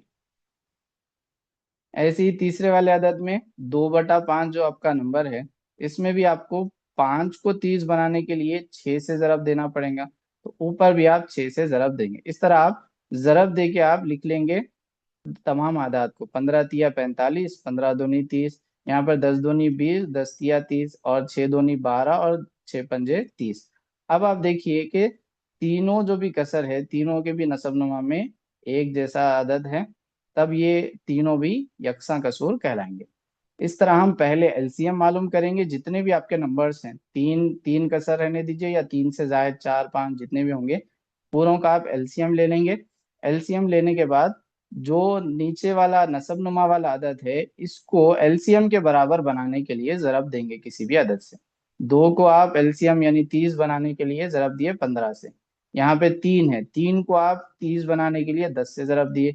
5 है, 5 को आप 30 बनाने के लिए 6 से ज़रब दिए। तो इस तरह आप एलसीएम के जरिए से ये तमाम जो गैर यकसा कसूर है इनको तब्दील करते हैं। यहाँ पर चंद मिसालें भी हैं, इसको भी लेके हम और अच्छी तरह समझने की कोशिश करेंगे। तो यहाँ इस मिसाल में देखिए 1/2, 3/4 और 2/3, ये मैं आदाद लिया मैं। अब यहाँ पर नसब नुमा तीनों का अलग अलग है, यहाँ 2, यहाँ 4, यहाँ 3। अब तीनों का आपको एलसीएम या जाल अलिफ मीम मालूम करना है। बोलिए तीनों का एलसीएम क्या होगा? 24 आता सर। हाँ 24 24 24 आता। जी 12 आता सर, 12 12 आता सर। हाँ 12, जी जी 12 आता। अच्छा एलसीएम का भी एक बार मैं आपको बता दूं क्या, एलसीएम कैसा मालूम करते? नहीं जी सर, सर बहुत बताइए। इजी है। बताइए हाँ सर, आपके लिए बताइए इजी सर, है, किस अगर तरह किसी से और को जरूरत है तो मैं बता दूंगा। बताइए सर, एलसीएम किस तरह से मालूम करते एलसीएम का भी तरीका बता दूं, ठीक है। एलसीएम मालूम करना आपके लिए बहुत, मतलब ये तरीका जानना बहुत ज़रूरी है। ये सिर्फ यहाँ कसर में ही नहीं बल्कि बहुत दूसरी दूसरी जगहों पर भी इस्तेमाल होता है। तो एलसीएम मालूम करने के लिए आप पहले जो भी आदात का एलसीएम मालूम करना है, इनको अलहदा अलहदा क्या करेंगे, कॉमा के इस्तेमाल से अलग अलग लिख देंगे। ये 2 अलग, ये 4 अलग और 3 अलग। इनको आप इस तरह तकसीमी लकीरों का इस्तेमाल करके किसी एक अदद से या हो खास तौर पे मुफर्रद अदद से तकसीम करेंगे। तो कौन से अदद से ये ज्यादा आदाद इसमें के तकसीम हो सकते हैं हम वो देखेंगे। अब यहाँ 2 है, 4 है और 3 है। 2 से अगर हम तकसीम करेंगे तो ये दो नंबर्स, ये दोनों भी नंबर्स तकसीम हो सकते हैं हमारे पास। तो हम 2 से तीनों को भी तकसीम करने की कोशिश करेंगे। 2 से जब हम 2 को तकसीम करेंगे तो क्या हमको खारिजी किस्मत हासिल होगा? कब आएगा 2 के पहाड़े में 2? 2 एक, एकन 2 दो आएगा। एकन तो दो। यहाँ लिखेंगे हम खारिजी किस्मत 1, 2 एकन 2। अब यहाँ पर 4 कब आता है 2 के पहाड़े में? 2 दूनी 4 होता है। तो जो खारिजी किस्मत है वो यहाँ लिख देंगे 2 दूनी 4। अब हमारे पास जो अगला अदद है, ये 2 के पहाड़े में आने वाला अदद नहीं है, 3 है। तो हम क्या करेंगे, ऐसे आदात को एज जैसे इट का इज वैसे लिखेंगे। ही लिख देंगे, फिर से जैसे का वैसे ही सेम एज इट इज लिख लेंगे। उसके बाद हम क्या करेंगे, अब सेम प्रोसेस फिर से दोहराएंगे। अब की बार जो हमें एक जो हासिल हुआ, इसको हम हजफ कर देंगे, यानी कि एक आ गया तो हमें उसको छोड़ देना है, उसके बाद वाले दूसरे नंबर्स पे गौर करना है। तो यहाँ हमारे पास 2 और 3 है। अब ये दोनों भी कोई एक पहाड़े में नहीं आते, तो हम क्या करेंगे, पहले 2 के पहाड़े में से 2 को हम तकसीम कर लेंगे, 2 एकन 2। और 3 तो नहीं आता 2 के पहाड़े में, तो इसको फिर से हम एक बार सेम लिख देंगे। अब क्या कर रहे हैं हम, ये स्टेप में एक आया तो एक को ऐसे ही हम छोड़ देंगे, हजफ कर देंगे, या फिर सेम आप लिख भी सकते हैं, तकसीम नहीं करे तो सेम एज इट इज लिख भी सकते हैं या हजफ भी कर दे सकते हैं। तो हमारे पास अब जो 3 है, ये 3 किसके पहाड़े में आता है? ये खुद के पहाड़े में आएगा, 3 के पहाड़े में। 3 एकन 3। तो आखिर में आपको एक हासिल होना है फुल। तो आपका ये जो तकसीम का तरीका एलसीएम का है यहाँ पर मुकम्मिल होगा। अब इसके बाद हम एलसीएम निकालने के लिए जो आदात से हम तकसीम किए हैं, हमारे पास लेफ्ट कॉलम में जो भी नंबर्स हैं, ये नंबर्स, इन आदात को हम मुतवातिर ज़रब देते हुए एलसीएम मालूम करेंगे। इनको आप सीरियल में लिख देंगे और ज़रब देंगे। 2 ज़रब 2, 2 दूनी आपके पास होगा 4। 4 से फिर आप 3 को ज़रब देंगे, मुतवातिर ज़रब देना है इसी तरह से। 2 दूनी 4, फिर 4 जो आपका जवाब है उससे 3 को ज़रब देना है, 4 तिया 12। तो इन तीनों आदात का एलसीएम होगा या जाल अलिफ मीम होगा 12। तो 12 आप अगर आप जहन में भी आप कैलकुलेशन अगर आप करना चाहें या फिर जहनी तौर पे हिसाब लगाना चाहें एलसीएम मालूम करने के लिए, तो आप ये सोचिए कि 2, 3 और 4 कौन सा ऐसा अदद है जो तीनों आदाद के पहाड़े में सबसे पहले आएगा, यानी कि सबसे छोटा ऐसा अदद जो तीनों के टेबल में आना। 2 के पहाड़े में देखेंगे तो 2 दूनी 4, 2 तिया 6, 2 चौका 8 ये अदद रहते। 3 के पहाड़े में 3 दूनी 6 रहता। यहाँ पर भी 6 आता, यहाँ पर भी 6 आता, लेकिन 4 के पहाड़े में उन्हें नहीं आता, तो इसको हम हटा दिए। ऐसे ही 3 के पहाड़े में 4 के पहाड़े में आने वाले नंबर्स, इसके लिए सबसे आसान तरीका है, जो बड़ा आदद है उसके पहाड़े के आदाद ये बाकी के दोनों में आ रहे या नहीं आ रहे देख लेंगे। 4 एकम 4, 4 ये 3 और 2 के पहाड़े में नहीं आता, सिर्फ 2 के पहाड़े में आता, तो 4 हट गया। 4 दूनी 8, 8 3 और 2 के पहाड़े में नहीं आता, वो 2 के पहाड़े में आता, 3 में नहीं आता, तो ये भी हट गया। अगला आदत है 12, 12 3 के पहाड़े में भी आता, 3 चौक 12 और 2 के पहाड़े में भी आता, तो 2 6 के 12, तो ये हमारा एलसीएम हो जाता है। जहनी तौर पे हिसाब अगर करना चाहे, अगर कैलकुलेशन आपको आसान बनाने के लिए, तो आप ऐसे भी कर सकते हैं। जो भी आपका बड़ा आदद है उसके पहाड़े के आदाद आप देखेंगे कि बाकी दोनों आदाद के साथ में पहाड़ों में आ रहे या नहीं आ रहे। ठीक है, क्लियर है एलसीएम का तरीका? कोई और इसमें कंफ्यूजन हो? नहीं बेटा, मैं मजाक कर रहा था। क्लियर है सर। दूसरा तरीका जो क्लियर बताया है? नहीं सर, और एक बार बोलिए सर, एलसीएम का दूसरा तरीका बताया सर, बड़े आदत का अभी जो जरा। मैं रब कर रहा हूँ ना, वो ना? हाँ सर जरा। जी ठीक है। इसमें हम क्या कर रहे हैं, देखिए जो हमारे नंबर्स हैं 2, 3 और 4, इसमें जो बड़ा आदद है उसके पहाड़े के नंबर्स कौन कौन से हैं वो हमको देखना है, और वो नंबर्स इसमें आ रहे या नहीं आ रहे एक एक चेक करते हुए जाना है। 4 के पहाड़े के नंबर्स हैं 4 एकम 4, 4 दूनी 8, 4 तिया 12, 4 चौक 16, ये तमाम नंबर्स हैं। तो हमको सबसे छोटा नंबर मालूम करना है, तो हम छोटे से शुरू करेंगे। 4 जो है 3 के पहाड़े में नहीं आता, सिर्फ 2 के पहाड़े में आता, तो ये दोनों भी जो भी हम नंबर देख रहे हैं ये दोनों भी पहाड़ों में आना वो नंबर। तो ये 4 तो 3 के पहाड़े में नहीं आता, ये हटा दिए हम। 8 चेक कर रहे हैं हम, 8 भी सिर्फ 2 के पहाड़े में आता, 3 के पहाड़े में नहीं आता, तो ये भी हटा दिए हम। अगला आदत है इसका 12, 12 आपको 3 के पहाड़े और 2 के पहाड़े दोनों में भी आता, तो ये आपका एलसीएम हो जाता ऑटोमेटिक।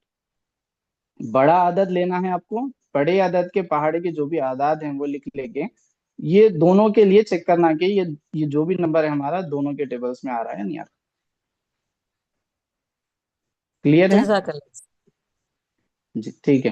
तो ये इसका सर आसान ऊपर जहनी की तौर पे मिसाल हिसाब में लगाने का तरीका है। जी बोलिए। सर, ऊपर की मिसाल में जो नसबनुमा को जरब दिया ना सर, 2 तिया 6, 6 पंजे 30, तो ये आसानी से 30 आ गया ना सर, जाल अलिफ मीम। तो यहाँ पर क्यों नहीं कर सकते इस तो तरह से? हाँ, ऊपर से ऊपर इसमें की क्या है मिसाल। देखिए, ये जो तीनों नंबर्स हम लिए थे ये तीनों भी हम मुफर्रद आदाद है, ऐसे आदाद हैं जो एक दूसरे के पहाड़े में नहीं आते। 2 के पहाड़े में 3 नहीं आता, 3 के पहाड़े में 5 नहीं आता, 5 के पहाड़े में 2 नहीं आता। ऐसे अगर नंबर्स हैं इसको आप डायरेक्ट जरब देंगे तो वही आपको एलसीएम हो जाता ऐसे नंबर्स में।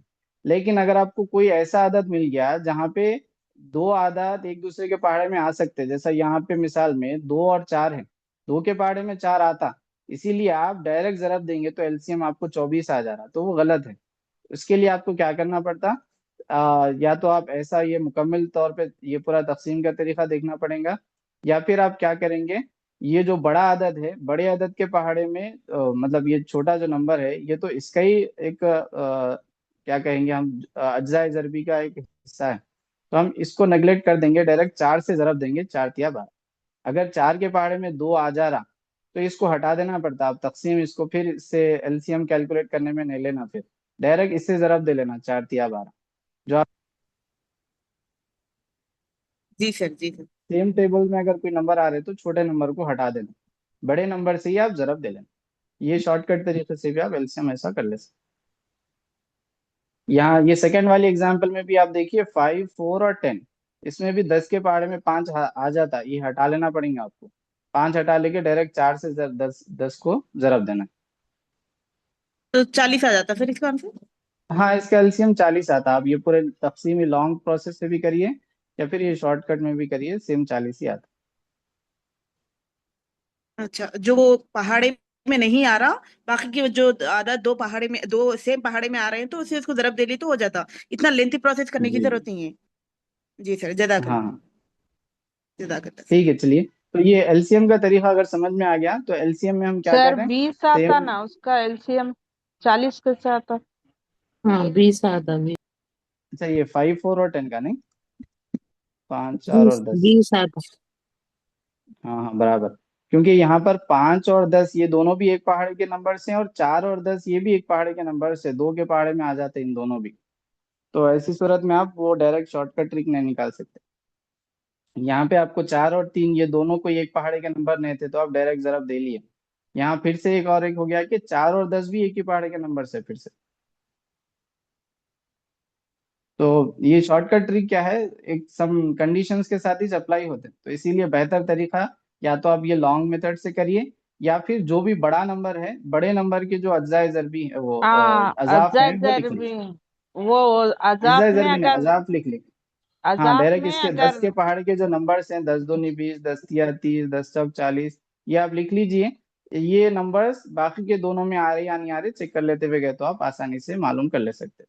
ये शॉर्टकट ट्रिक कई सारे हो सकते हैं, सबके अलग अलग कंडीशंस रहते थे। तो ये डायरेक्ट मेथड, आप जो असल मेथड है उससे आप कर लेंगे तो आसानी से समझ में आ जाता है, बगैर एलसीएम गलती के इज कर ले करेक्ट सकते है सर, एलसीएम करना इज करेक्ट है सर, ये कंडीशन हैं। हाँ, और या तो आप ये पूरा कर लीजिए, ये पूरा मेथड करिए, या फिर बड़े अदद के अजाफ आप देखिए, अजाफ को आप बाकी के दोनों छोटे या तीनों छोटे आदात में आ रहे या नहीं आ रहे, वो अजाफ चेक कर लिए तो आसानी से हो जाता है। ठीक है, अभी कुछ डाउट है या क्लियर है सब? अल्हम्दुलिल्लाह ठीक है सर। ठीक है। तो ये एलसीएम के जरिए से दो आदात को हम क्या करें, यकसा कसूर को हम दो दो से जायद गैर यकसा कसूर को यकसा कसूर में तब्दील करें।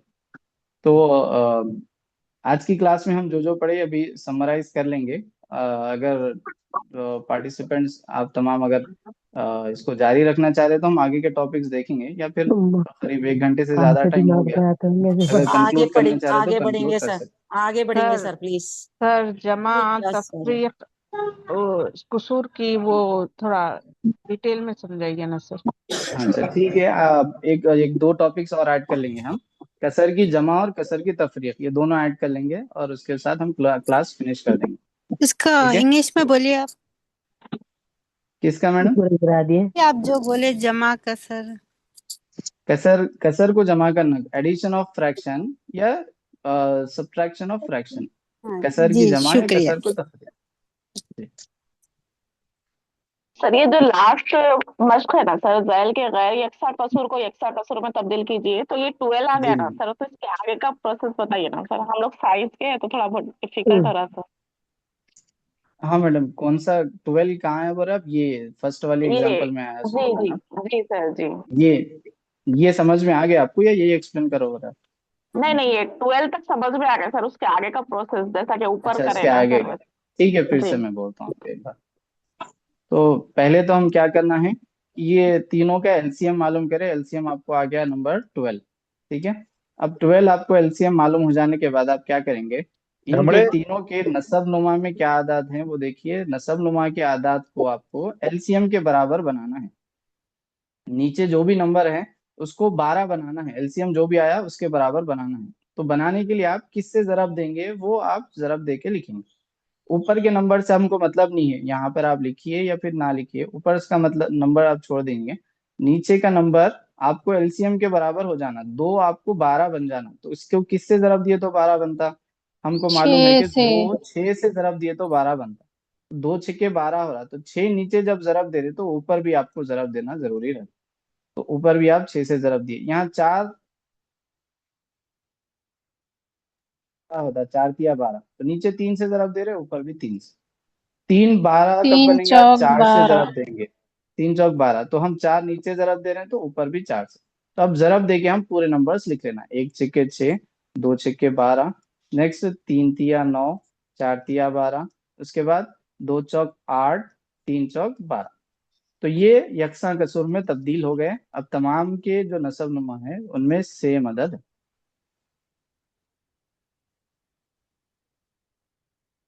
ठीक है, क्लियर है? जी सर शुक्रिया। ठीक है, चलिए। तो हम कसर की जमा और कसर की तफरीक के बारे में अभी हम देखेंगे।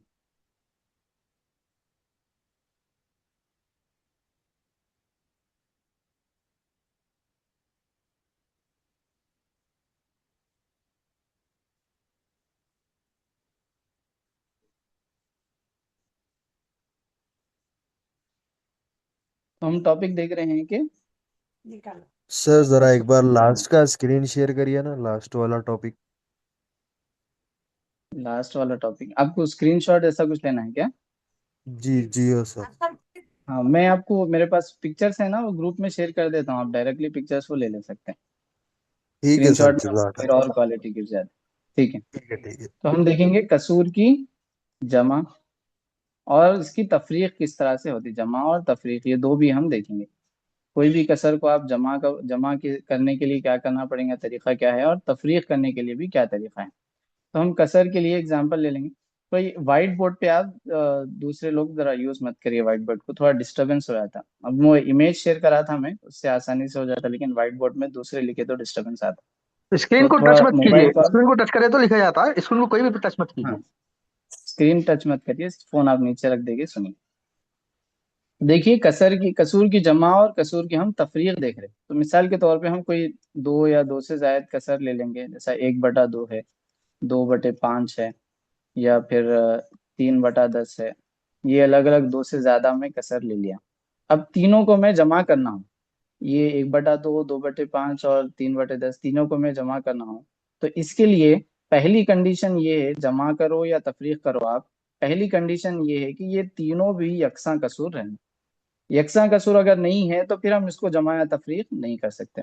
अब आप देख के बोलिए ये यकसा है या नहीं है। नहीं है सर। हाँ, ये लाइक फ्रैक्शन या यकसा कसूर नहीं है। लाइक फ्रैक्शन या यकसा कसूर अगर है तभी हम इसको जमा या तफरीक कर सकते। यकसा कसूर अगर नहीं है तो फिर जमा और तफरीक का अमल इसमें आप सीधे से अंजाम नहीं दे सकते। तो इसके लिए आप क्या करेंगे, पहले इसको यकसा कसूर या लाइक फ्रैक्शन में तब्दील करेंगे। जिस तरह अभी हम जब से डिस्कस करें यकसा कसूर में बदलने का तरीका, वही तरीके से आप इसको तब्दील करेंगे। तो इसके लिए हम क्या करें, जो सबसे बड़ा नंबर है वो बड़े नंबर के टेबल के जो भी नंबर्स है वो लिख दे रहे हैं हम, इसके अजाफ समझिए। तो 10 × 10, 10 दूनी 20, 10 × 30, इस तरह हम लिख देंगे नंबर। और एक एक नंबर के साथ चेक करेंगे ये बाकी दो नंबरों के टेबल में आता या नहीं आता। 10 2 सर के इसका पहाड़े 10 में है क्या? आता। जी हाँ, 10 2 के पहाड़े में भी आता और 5 के पहाड़े में भी आता। तो ये पहला नंबर ही जिसका एलसीएम हो जाएंगे। ये 10 का एलसीएम क्या हो जाता, ये 2 5 और 10 का एलसीएम 10 ही होता। तो हम इसका एलसीएम हमको मालूम हो गया कि ये 10 है। तो हम क्या कर रहे हैं अब इसके बाद, ज़ार अलिफ मीम 10 है, तो ये यकसा कसूर बनाने के लिए ये जो भी हमारे पास नंबर्स हैं इनके नसब नुमा कब एलसीएम के बराबर हो जाते हैं वो देख के हम ज़रब देंगे। यहाँ पर 2 10 बनाने के लिए, हम 2 को 10 बनाने के लिए 5 से ज़रब देंगे तो ऊपर भी 5, 5 को 10 बनाने के लिए 2 से ज़रब देंगे तो ऊपर भी 2।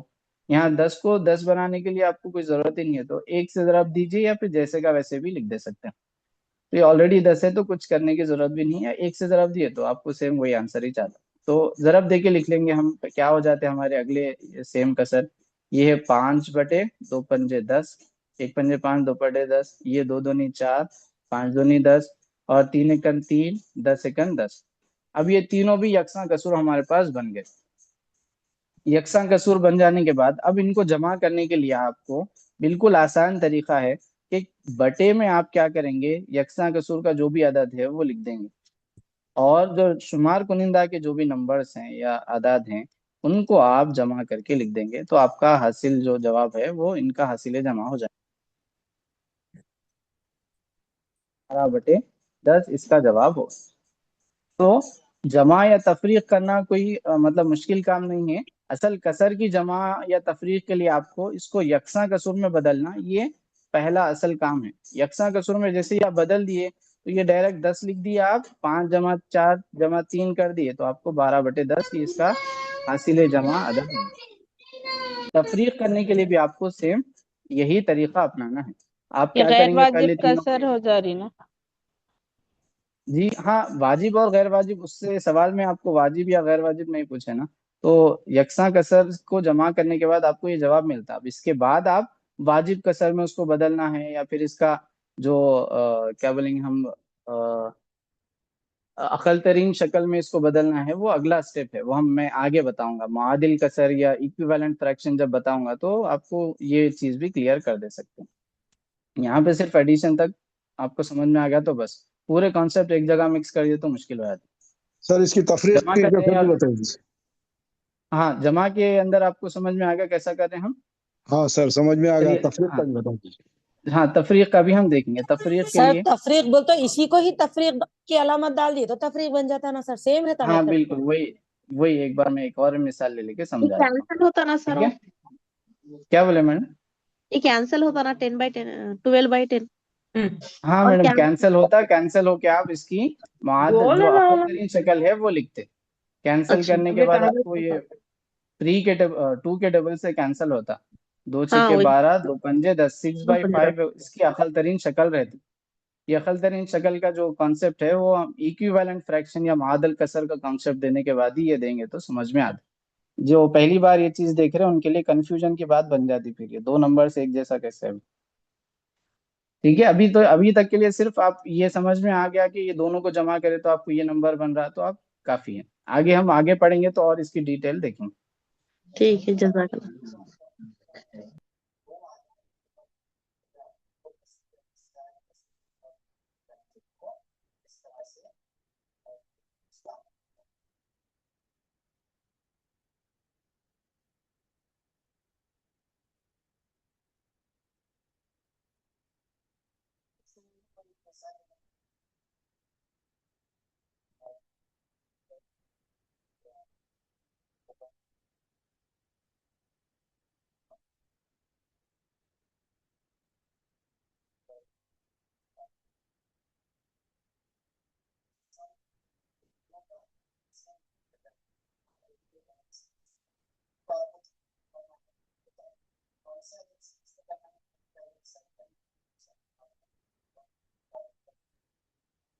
सर आपकी सर वॉइस नहीं आ आपकी रही आवाज। सर।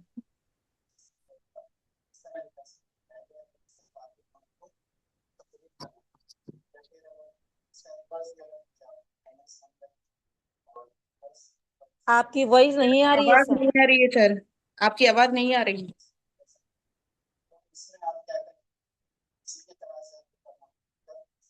बहुत शुक्र है मैंने कहा।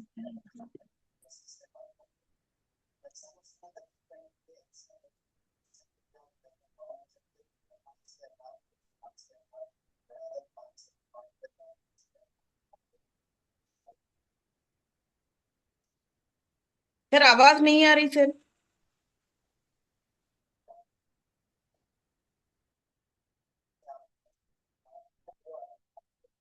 आवाज नहीं आ रही है सर।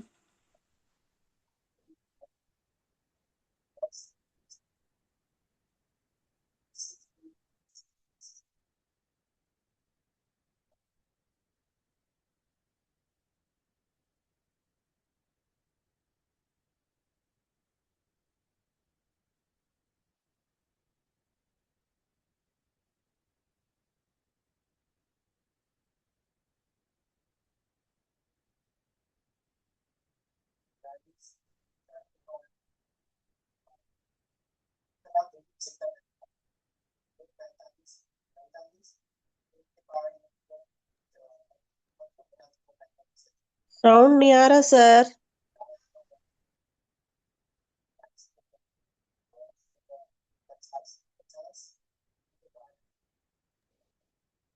सर आवाज नहीं आ रही है सर। सर आवाज नहीं आ रही।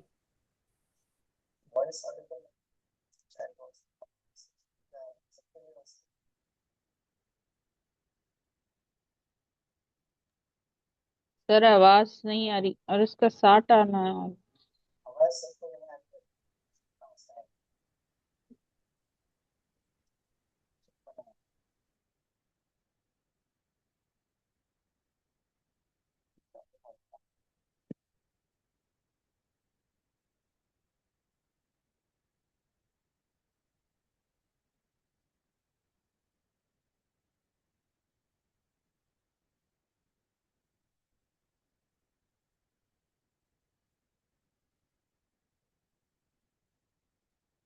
एक मिनट मैं चेक करता हूँ।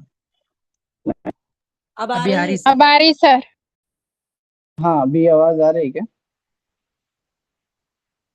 जी जी आ रही है, आ रही है। अब आ रही सर, अब आ रही। हाँ हाँ ठीक है। तो हम ये तीनों नंबर्स का एलसीएम देख रहे थे, तो यहाँ तक हम देखे 55 तक के। 55, 55, 3 के पहाड़े का सर अदद फिर होगा से रिपीट करिए, आवाज नहीं आ रही थी। ये पूरा अच्छा, फिर कॉन्सेप्ट से ही रिपीट बगैर करें? आवाज के गया। अच्छा अच्छा।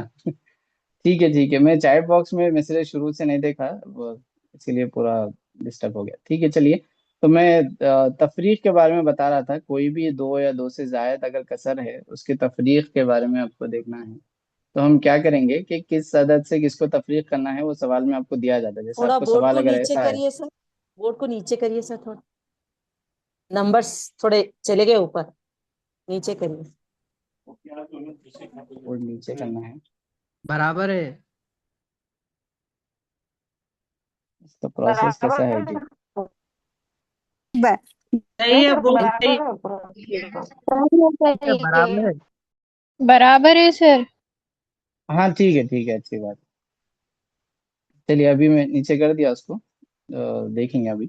तो आपको सवाल में किस तरह से दिया गया है वो देख लेंगे हम। के सवाल में आपको एक मुस्बत अदद, दो मनफी करना है, 1/3 में से 2/4 भी माइनस करना है, 6/5 भी। या फिर अगर आपको ऐसा कोई दूसरी शक्ल दिया हुआ है, तो ये किसी भी तरह की शक्ल में आपको पहली शर्त यही है कि पहले आप ये तीनों को यकसा कसर में तब्दील करें। लाइक फ्रैक्शन में इसको बदलना है आपको। तो लाइक फ्रैक्शन में बदलने के लिए एलसीएम मालूम होना है। एलसीएम के लिए हम क्या करें, पहले सबसे जो बड़ा नंबर है, सबसे बड़े नंबर के जो अजाफ है या फैक्टर मल्टीपल्स है, वो अजाफ यहाँ पे 5 हमारा बड़ा नंबर है, तो इसके अजाफ कौन कौन से हैं लिखे हम, और वो अजाफ 4 और 3 के अजाफ हैं या नहीं है वो देखें। तो हम लाइन से मैं चेक कर रहा था, 5 तो 4 और 3 के पहाड़े में नहीं आता, 10 भी नहीं आता 3 और 4 के पहाड़े में, 15 सिर्फ 3 के पहाड़े में आता लेकिन 4 के पहाड़े में नहीं आता, ये भी नहीं है। तो 20, 20 3 के पहाड़े में भी नहीं आता, 4 के पहाड़े में आता। तो ऐसे ही मैं चेक करते गया, तो ये तमाम नंबर्स 3 और 4 के पहाड़े में कॉमन इसके मल्टीपल्स नहीं है। तो 55 देख रहा था मैं, 55, 55 भी 3 के पहाड़े का नंबर नहीं है और 4 का भी नहीं है। नेक्स्ट देखेंगे हम 60, 60 3 के पहाड़े का नंबर है और 4 सर के पहाड़े भी नहीं एलसीएम है। के थ्रू ही कराइए ना। हाँ, एलसीएम के थ्रू आपको अगर समझ में आता है तो वैसा भी करिए। मैं आपको ये तरीका भी बता रहा हूँ, दोनों में से कोई भी मेथड आप कर सकते हैं। कंफ्यूज हो रहा है चलिए। सर ये मेथड। सर यहाँ पर तो तीनों डिफरेंट नंबर है, तो तीनों को मल्टीप्लाई करना है ना सर? हाँ, 3 डिफरेंट नंबर्स हैं, तीनों भी हम मुफर्रद आदाद थे। आप तीनों को डायरेक्ट ज़रब देंगे तो आपको 60 आ जाता। 3 चौक 12, 12 पंजे 60, डायरेक्ट 60 आ जाता। आप जो बार बार शॉर्टकट ट्रिक बोल रहे हैं ना, तो वो थोड़ा उसमें कंडीशंस अलग अलग हो जाते तो मुश्किल हो जाती। तो बहरहाल आपकी जो ट्रिक है उसमें तीनों अगर हम मुफर्रद है, कोई एक भी पहाड़ में नहीं आते तीनों भी नंबर्स, तो हम डायरेक्ट ज़रब देंगे तो आपको एलसीएम उसका मालूम हो जाता। तो अभी हम ये तरीके से भी देखेंगे तो थोड़ा लॉन्ग हुआ, लेकिन लास्ट में आपको ये 60 वाला जो नंबर है, ये तीनों नंबर्स के लिए कॉमन मल्टीपल है। तो हम इसका एलसीएम है 60 या 60। तो हम ये फोन आप नीचे रख दीजिए ना, जो जो भी व्हाइट बोर्ड पे थोड़ा डिस्टरबेंस आ जा रहा, या फिर मैं कोई और ब्लैंक स्क्रीन शेयर करके वैसा भी कर सकता हूँ, लेकिन मैं फिर टाइम लग जाता।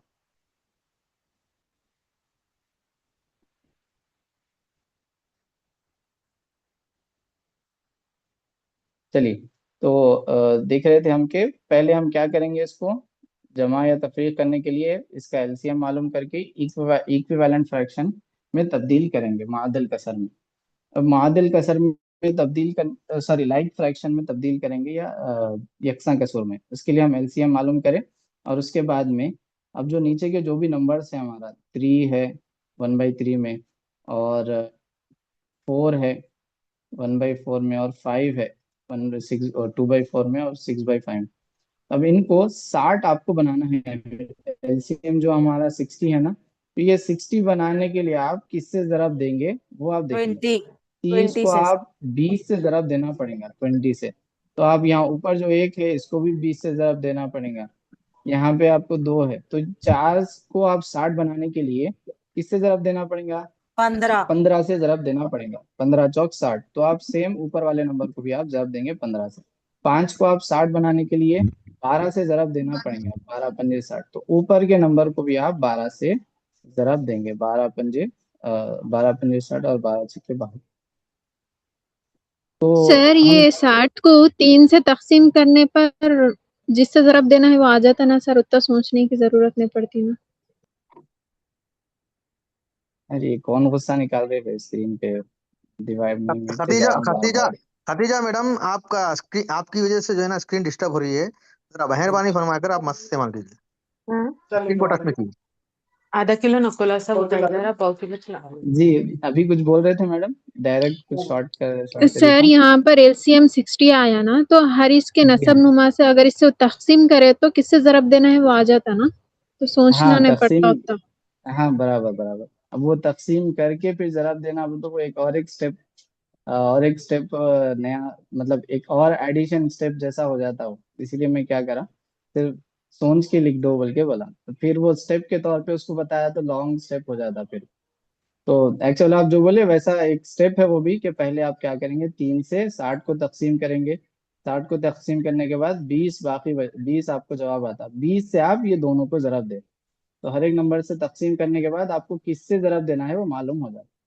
ठीक है, तो हम ये जवाब दे लिए, और जवाब देने के बाद मुआदल ये लाइक फ्रैक्शन में बदल लिए, यकसा कसर में।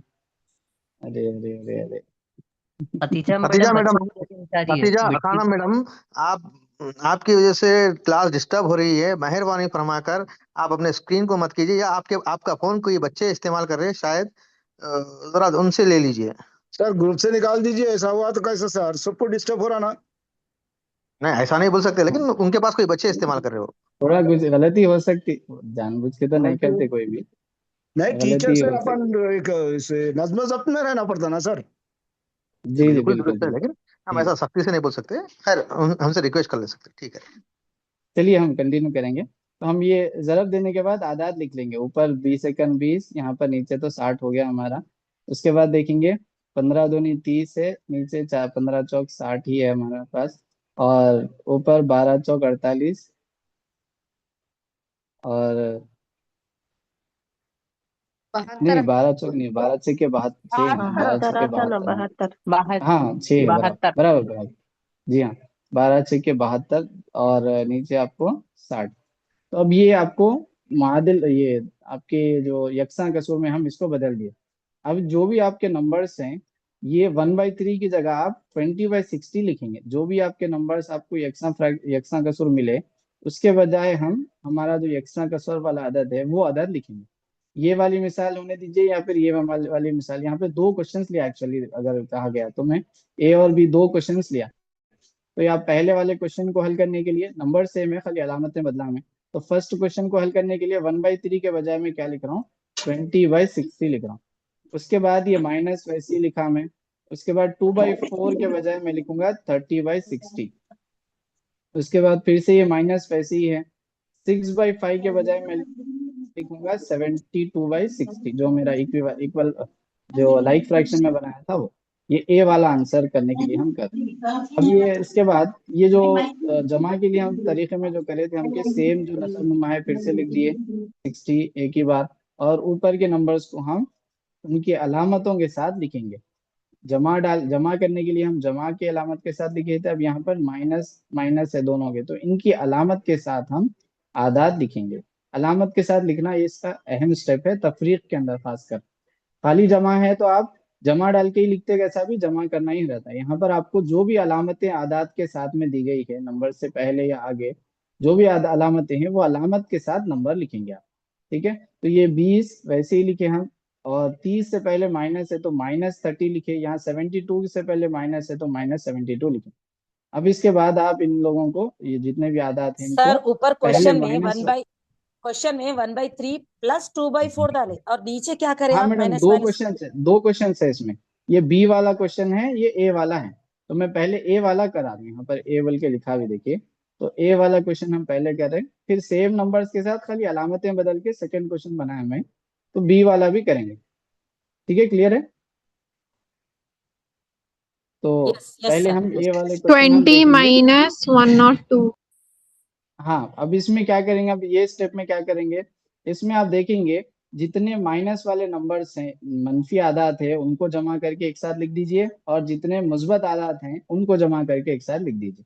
यहाँ पे माइनस वाले दो नंबर्स हैं मेरे पास, -72 और -30, ये दोनों को जमा करके लिख दे रहा हूँ मैं। दोनों को मिलाए तो कितना होगा, 7 3 10 और 2 102। तो इन दोनों को एक साथ लिख दिया हमें। 102 माइनस वाला है, क्योंकि दो माइनस वाले नंबर को जमा करा था। अब यहाँ प्लस वाला इन्हें अकेला है, मुस्बत अदद अकेला है 20, तो ये फिर से वैसे ही लिख दे रहा हूँ मैं 20, और नीचे जो मेरा अदद है 60 वो वैसे ही। अब आपको क्या करना है, 20 में से 102 निकालना है।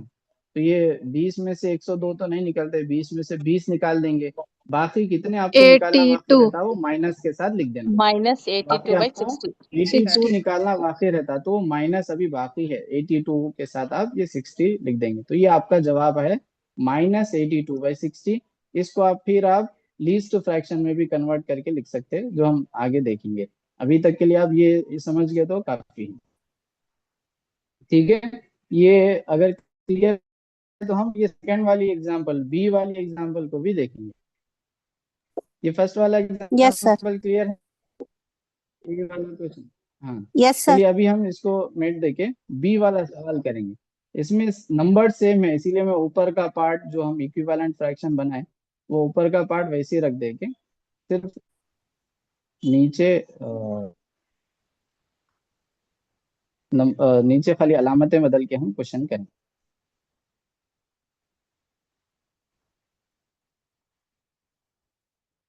चलिए, तो अब हम ये दोनों केसेस में या चाहे कैसे भी अलामतें हों, पहले तो आपका काम यही है कि आप इसको लाइक फ्रैक्शन में बदल लें। बदलने के बाद में सवाल में आपको जो भी आदाद हैं वो आदद के बजाय अब ये नंबर्स लिखना है और अलामत के साथ लिखना है। माइनस है, पहले -1/3 लिखा मैं, तो यहाँ पे मैं लिखूंगा अब -20/60। उसके बाद फिर यहाँ पे +2/4 है, तो यहाँ 30 के इसको 2/4 की जगह +30/60 लिखूंगा। अब उसके बाद में यहाँ -6/5 है, तो मैं उसके बजाय ये नंबर लिखूंगा लेकिन माइनस के साथ, -72/60। अब नेक्स्ट स्टेप में इसके जो भी नसबनुमा है वो कॉमन लिख दिया हमें, 60 है तीनों में भी। अब ये तीनों आदाद को इनकी अलामतों के साथ लिख रहा हूँ। यहाँ पे -20 है, और यहाँ है +30, और यहाँ है -72, इनको अलामतों के साथ लिख दिया। अब नेक्स्ट स्टेप क्या करना है मेरे को, जितने माइनस वाले हैं उनको ऐड कर लेना, जितने प्लस वाले हैं उनको अलग से ऐड करना। माइनस वाले ये दोनों ही 70 और 20, 72 और 20, तो ये हो गया -92। -92 माइनस वाले दोनों को जमा करा, -92 हो गया, और ये +30 वैसे ही है मेरा, +30 अकेला है तो लिख दिया, नीचे 60। अब इसके बाद में 30 में से मेरे को 92 निकालना है। -30/60. जी, 30 में से 92 निकालना है, तो 30 में से तो मैं मैक्सिमम 30 निकाल सकता हूँ, 30 माइनस हो सकते हैं, बाकी और कितने बच जाते 30 निकालने के बाद भी 62 और निकालना रहता है, तो मेरे पास माइनस में और बाकी है 62 और नीचे है 60, तो इसका जवाब होगा -62/60। -62/60। सर उसको कट नहीं कर सकते और हाँ, और कट कर सकते हैं मैडम, इसको और कट करके लीस्ट फ्रैक्शन में, लीस्ट इसकी फॉर्म में तब्दील कर सकते हैं, ठीक है। सर तो छोटे ये आदत से जमा बड़े होने आदत दीजिए या को तफरीक होने तफरीक करना। दीजिए, आपको जो भी आपको सवाल में दिया हुआ है वो करना है। आपको यहाँ 30 में से 92 माइनस करना है तो ऐसे ही करना।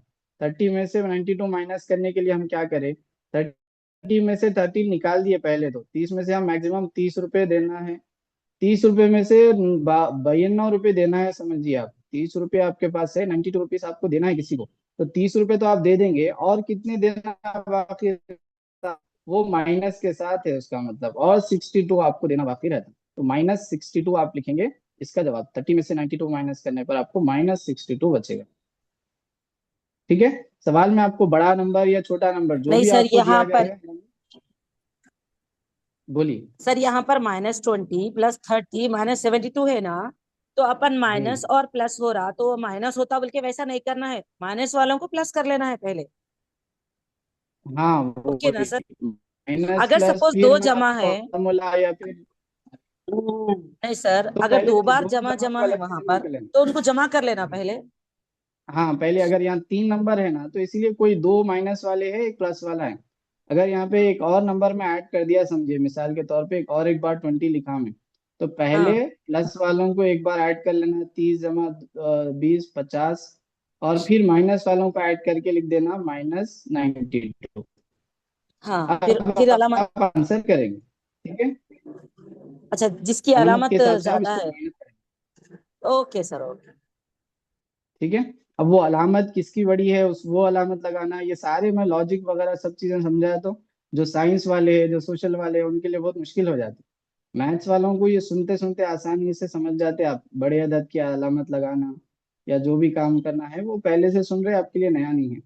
तो मैं ये वो सारे फॉर्मूलेस वगैरह बताने के बजाय आसान लॉजिक से ये बोल रहा हूँ कि 30 रुपए में से आपको 92 देना है, तो आप 30 रुपए तो दे देंगे, और 62 रुपए देना बाकी है, तो बाकी को आप माइनस के साथ, या माइनस बैलेंस है आपका, बोल के आप -62/60 लिखें, ठीक है। तो ये आंसर करने के लिए जितने भी पॉजिटिव वाले नंबर है, प्लस वालों को एक साथ जमा करके लिख देना प्लस की अलामत के साथ, नेगेटिव वालों को एक साथ लिख देना माइनस की अलामत के साथ, और आपको जो भी यहाँ पे अमल करना है वो अमल करना है, मतलब प्लस करना है या माइनस करना है, जो भी है वो। ये आपको अगर समझ में भी आ गया ना ये पूरा प्रोसेस, आप ऐसे चंद 5 से 10 मिसालें लीजिए, इनको हल करिए। हल करने के बाद ही आपको सही से इसकी मतलब जहन में बैठता है, और आप एग्जाम में भी फास्ट कर सकते हैं। ये पूरा प्रोसेस आपको आपको जो सवाल के लिए 1 मिनट दिया गया है, वो 1 मिनट में पूरा प्रोसेस करके आंसर डालना है। तो ये स्पीड और एक्यूरेसी दो भी आना है आपको, तो फिर आप प्रैक्टिस ज्यादा करना है पूरे प्रोसेस के लिए। तो चलिए हम आज की ये तमाम टॉपिक्स यहीं पे रोक देंगे। इसके बाद भी फ्रैक्शन का और हिस्सा बाकी है। हम अगली क्लास जब कभी भी होंगे तब उसको कवर करेंगे। आज की क्लास के लिए इतना ही काफी है। अगर कुछ डाउट वगैरह रहा भी इसके अंदर भी, तो हम अगली क्लास में अगर आप पूछे तो हम उसको क्लियर कर सकेंगे। ये क्लास करीब 2 घंटे हो गए, बहुत लंबी क्लास हो गई, सर तो यहीं पे समाप्त करेंगे। जज़ाकल्लाह खैरा सर, जज़ाकल्लाह बेहतरीन साहब, क्लास थी। बहुत बहुत मुफीद और बेहतरीन क्लास थी। हम 2-4 दिन से हम यहीं पर रियाजी के मुताल्लिक बहुत फिक्रमंद थे। आपका बहुत बहुत शुक्र व एहसान है कि आपने हमें वक्त दिया है। बहुत बहुत ज्यादा बहुत वक्त, यानी कि शुक्रिया। 2 घंटे मुसलसिल आपने हमें पढ़ाया है, तो हम आपका शुक्र अदा करते हैं।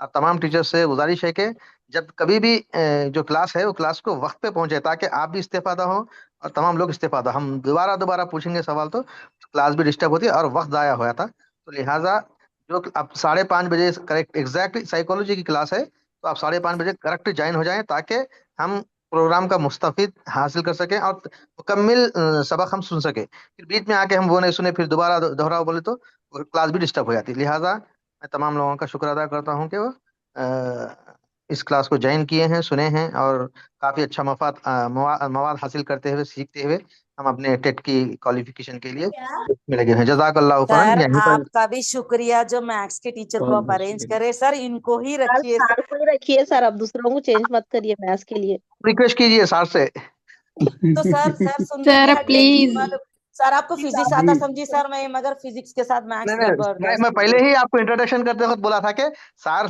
फिजिकल और साइंस और मैथमेटिक्स में दोनों भी जो है ना टेट क्वालिफाई है। हैदराबाद डिस्ट्रिक्ट में दो दो पोस्ट भी हासिल किए थे और मैथ्स में ज्वाइन हुए हैं। सर का असली सब्जेक्ट मैथ्स ही है, लेकिन फिजिकल साइंस में भी सब प्रमोशन लेके हैं। तो साहब के पास कोई कमी नहीं है, सिर्फ वक्त की कमी है। अस्सलाम सर वालेकुम सर। प्लीज हमारे सर लिए ये क्लास निकालिए बहुत सर। मुफीद है। हम जो सोशल के साइंस के जो है नहीं भी इतना भी नहीं मालूम था, इतना अच्छा समझा है सर के। पूरे टीचर्स मेरे ख्याल से मुस्तफीद हो गए हैं। तो बराए मेहरबानी थोड़ी तकलीफ उठा के सर फिजिक्स भी मैथ्स भी लिए तो बेहतर रहता। आपसे जी अदबन अदबन इंशाल्लाह, गुजारिश है। बिल्कुल। मैं कोशिश करूंगा कि मैथ्स जब एंड कभी वक्त साइंस में मिले दोनों के मार्क्स टॉपिक लेने इंक्रीज की नहीं हो कोशिश रहे सर, बस इन दोनों में मार्क्स इंक्रीज करना है, ये सर को ही रखे। जी सर अगर इंशाल्लाह, हम ठीक है। पास हो आप जाएंगे ना सर, जिस तरह क्योंकि से, हम लोग नॉन मैथ्स नॉन फिजिक्स के हैं, हम लोग पास हो गए ना तो ये मैथ्स फिजिक्स का क्रेडिट जाएगा सर आपको। जिंदगी भर के लिए दुआएं रहेंगी सर ठीक है। आपकी। इंशाल्लाह इंशाल्लाह आपकी ख्वाहिश में वो मैं बिल्कुल पूरा करने की कोशिश करूंगा। हत्तल इम्कान जब भी मुझे वक्त मिलेगा तो मैं दोनों सब्जेक्ट के ऊपर क्लास लेने की कोशिश जज़ाकल्लाह सर। सर लेकिन सर क्लास तो एक टेनिस में आनी गुजारिश है जरूरी है कि सर। क्वेश्चंस कैसा बनते वो भी एक बार आप बोल दीजिए तो हम लोग को मालूम हो जाता। हाँ मैडम, ये फिलवक्त तो मैं हम सिर्फ इंट्रोडक्शन और प्रैक्टिस के क्वेश्चंस लिया हूँ मैं। इसके बाद जो एग्जाम पॉइंट ऑफ व्यू के क्वेश्चन रहते हैं उसमें थोड़े और कॉन्सेप्ट के साथ बनते। अब इतने आसान क्वेश्चन आ गए तो आ गए आपके पास, अगर नहीं आए तो फिर उसमें थोड़े और कॉन्सेप्ट होने की जरूरत पड़ती, तो मैं डायरेक्ट वो क्वेश्चन नहीं लिया। पहले हम पूरे कॉन्सेप्ट देख लेंगे, उसके बाद डायरेक्ट आपको प्रीवियस जो एग्जाम के पेपर्स है उसके क्वेश्चंस लेके प्रैक्टिस करवा दो। पहले तो हम इसका सर इंट्रोडक्शन और इसके बेसिक कॉन्सेप्ट सीख लेंगे, फिर एग्जाम के क्वेश्चंस भी लेके प्रैक्टिस करेंगे। सर क्वेश्चन ज्यादातर बड़ी कसर कौन सी है, छोटी कसर कौन सी है, उसमें आ रहे ना सर क्वेश्चंस, वो भी अगर जी जी आप हाँ, नेक्स्ट क्लास में हम वो पार्ट देखेंगे, बड़ी कसर, छोटी कसर, कसर की फिर सवाल। कसर का आपको इबारती सवाल ज्यादा पूछे जा रहे हैं, कसर के जी अंदर सर। इबारती सवालात पूछे जा रहे हैं, उसमें से आपको फिर इबारत से कसर बना के कसर की फिर जमा तकलीफ वगैरह इसको पूरा अलग से प्रोसेस निकालना करना पड़ता है। पैसे। अच्छा जी, सर, तो हम ये टारगेट जो भी देखेंगे। कसर है ना उसका नसब नुमा अलग है, अगर इसका नसब नुमा सेम रहा तो? सेम रहा तो आप डायरेक्ट ये स्टेप में आ जाते, आपको ये पूरा स्टेप करने की जरूरत नहीं के पड़ती। कितने सेम बजे रहा तो तक डायरेक्ट जमा, मजदूरी डायरेक्ट की तकलीफ। 10,000 तक होती पर 2 दिन ठीक है, लेबर बुला कसर सेम है तो कोई नीचे आपको नसब नुमा सेम है तो कोई करने की जरूरत नहीं है, आप डायरेक्ट उसके ये स्टेप में आप 2 आ दिन जाते, में जैसा का यहाँ से आप 5-6 डायरेक्ट लेबरों इसको का जमा देखो, या तफरीक कर लेंगे। एक दिन के 5-6 लेबरों के 5,000 रुपये होते। मेरे नखो दियो साहब, मेरे लेबरों की ठीक दीजिए है, बस। चलिए तो हम क्लास यहीं पे एंड करेंगे, अगली क्लास में हम इसको और कंटिन्यू करेंगे। अगर कुछ डाउट भी रहे तो अगली क्लास में आपको क्लियर करने की कोशिश करूंगा। ठीक है, मुझे मौका देने के लिए और इतनी दिलचस्पी और बहुत एक्टिव रहते हुए क्लास सुनने के लिए आप तमाम का शुक्रिया, और यूटीए की तमाम टीम का भी मैं शुक्रिया अदा करता हूँ कि मुझे इस प्लेटफॉर्म से जुड़ने का मौका दिया। शुक्रिया। अस्सलाम वालेकुम वरहमतुल्लाह। जज़ाकल्लाह। जज़ाकल्लाहु खैरन। आज सेकंड क्लास जो है ना 5:30 से है साइकोलॉजी की, जो लोग साइकोलॉजी सुनना चाह रहे हैं तो ठीक 5:30 बजे ज्वाइन हो जाए। जज़ाकल्लाहु खैरन। अल्लाह इख्तिताम हाफिज पर सर।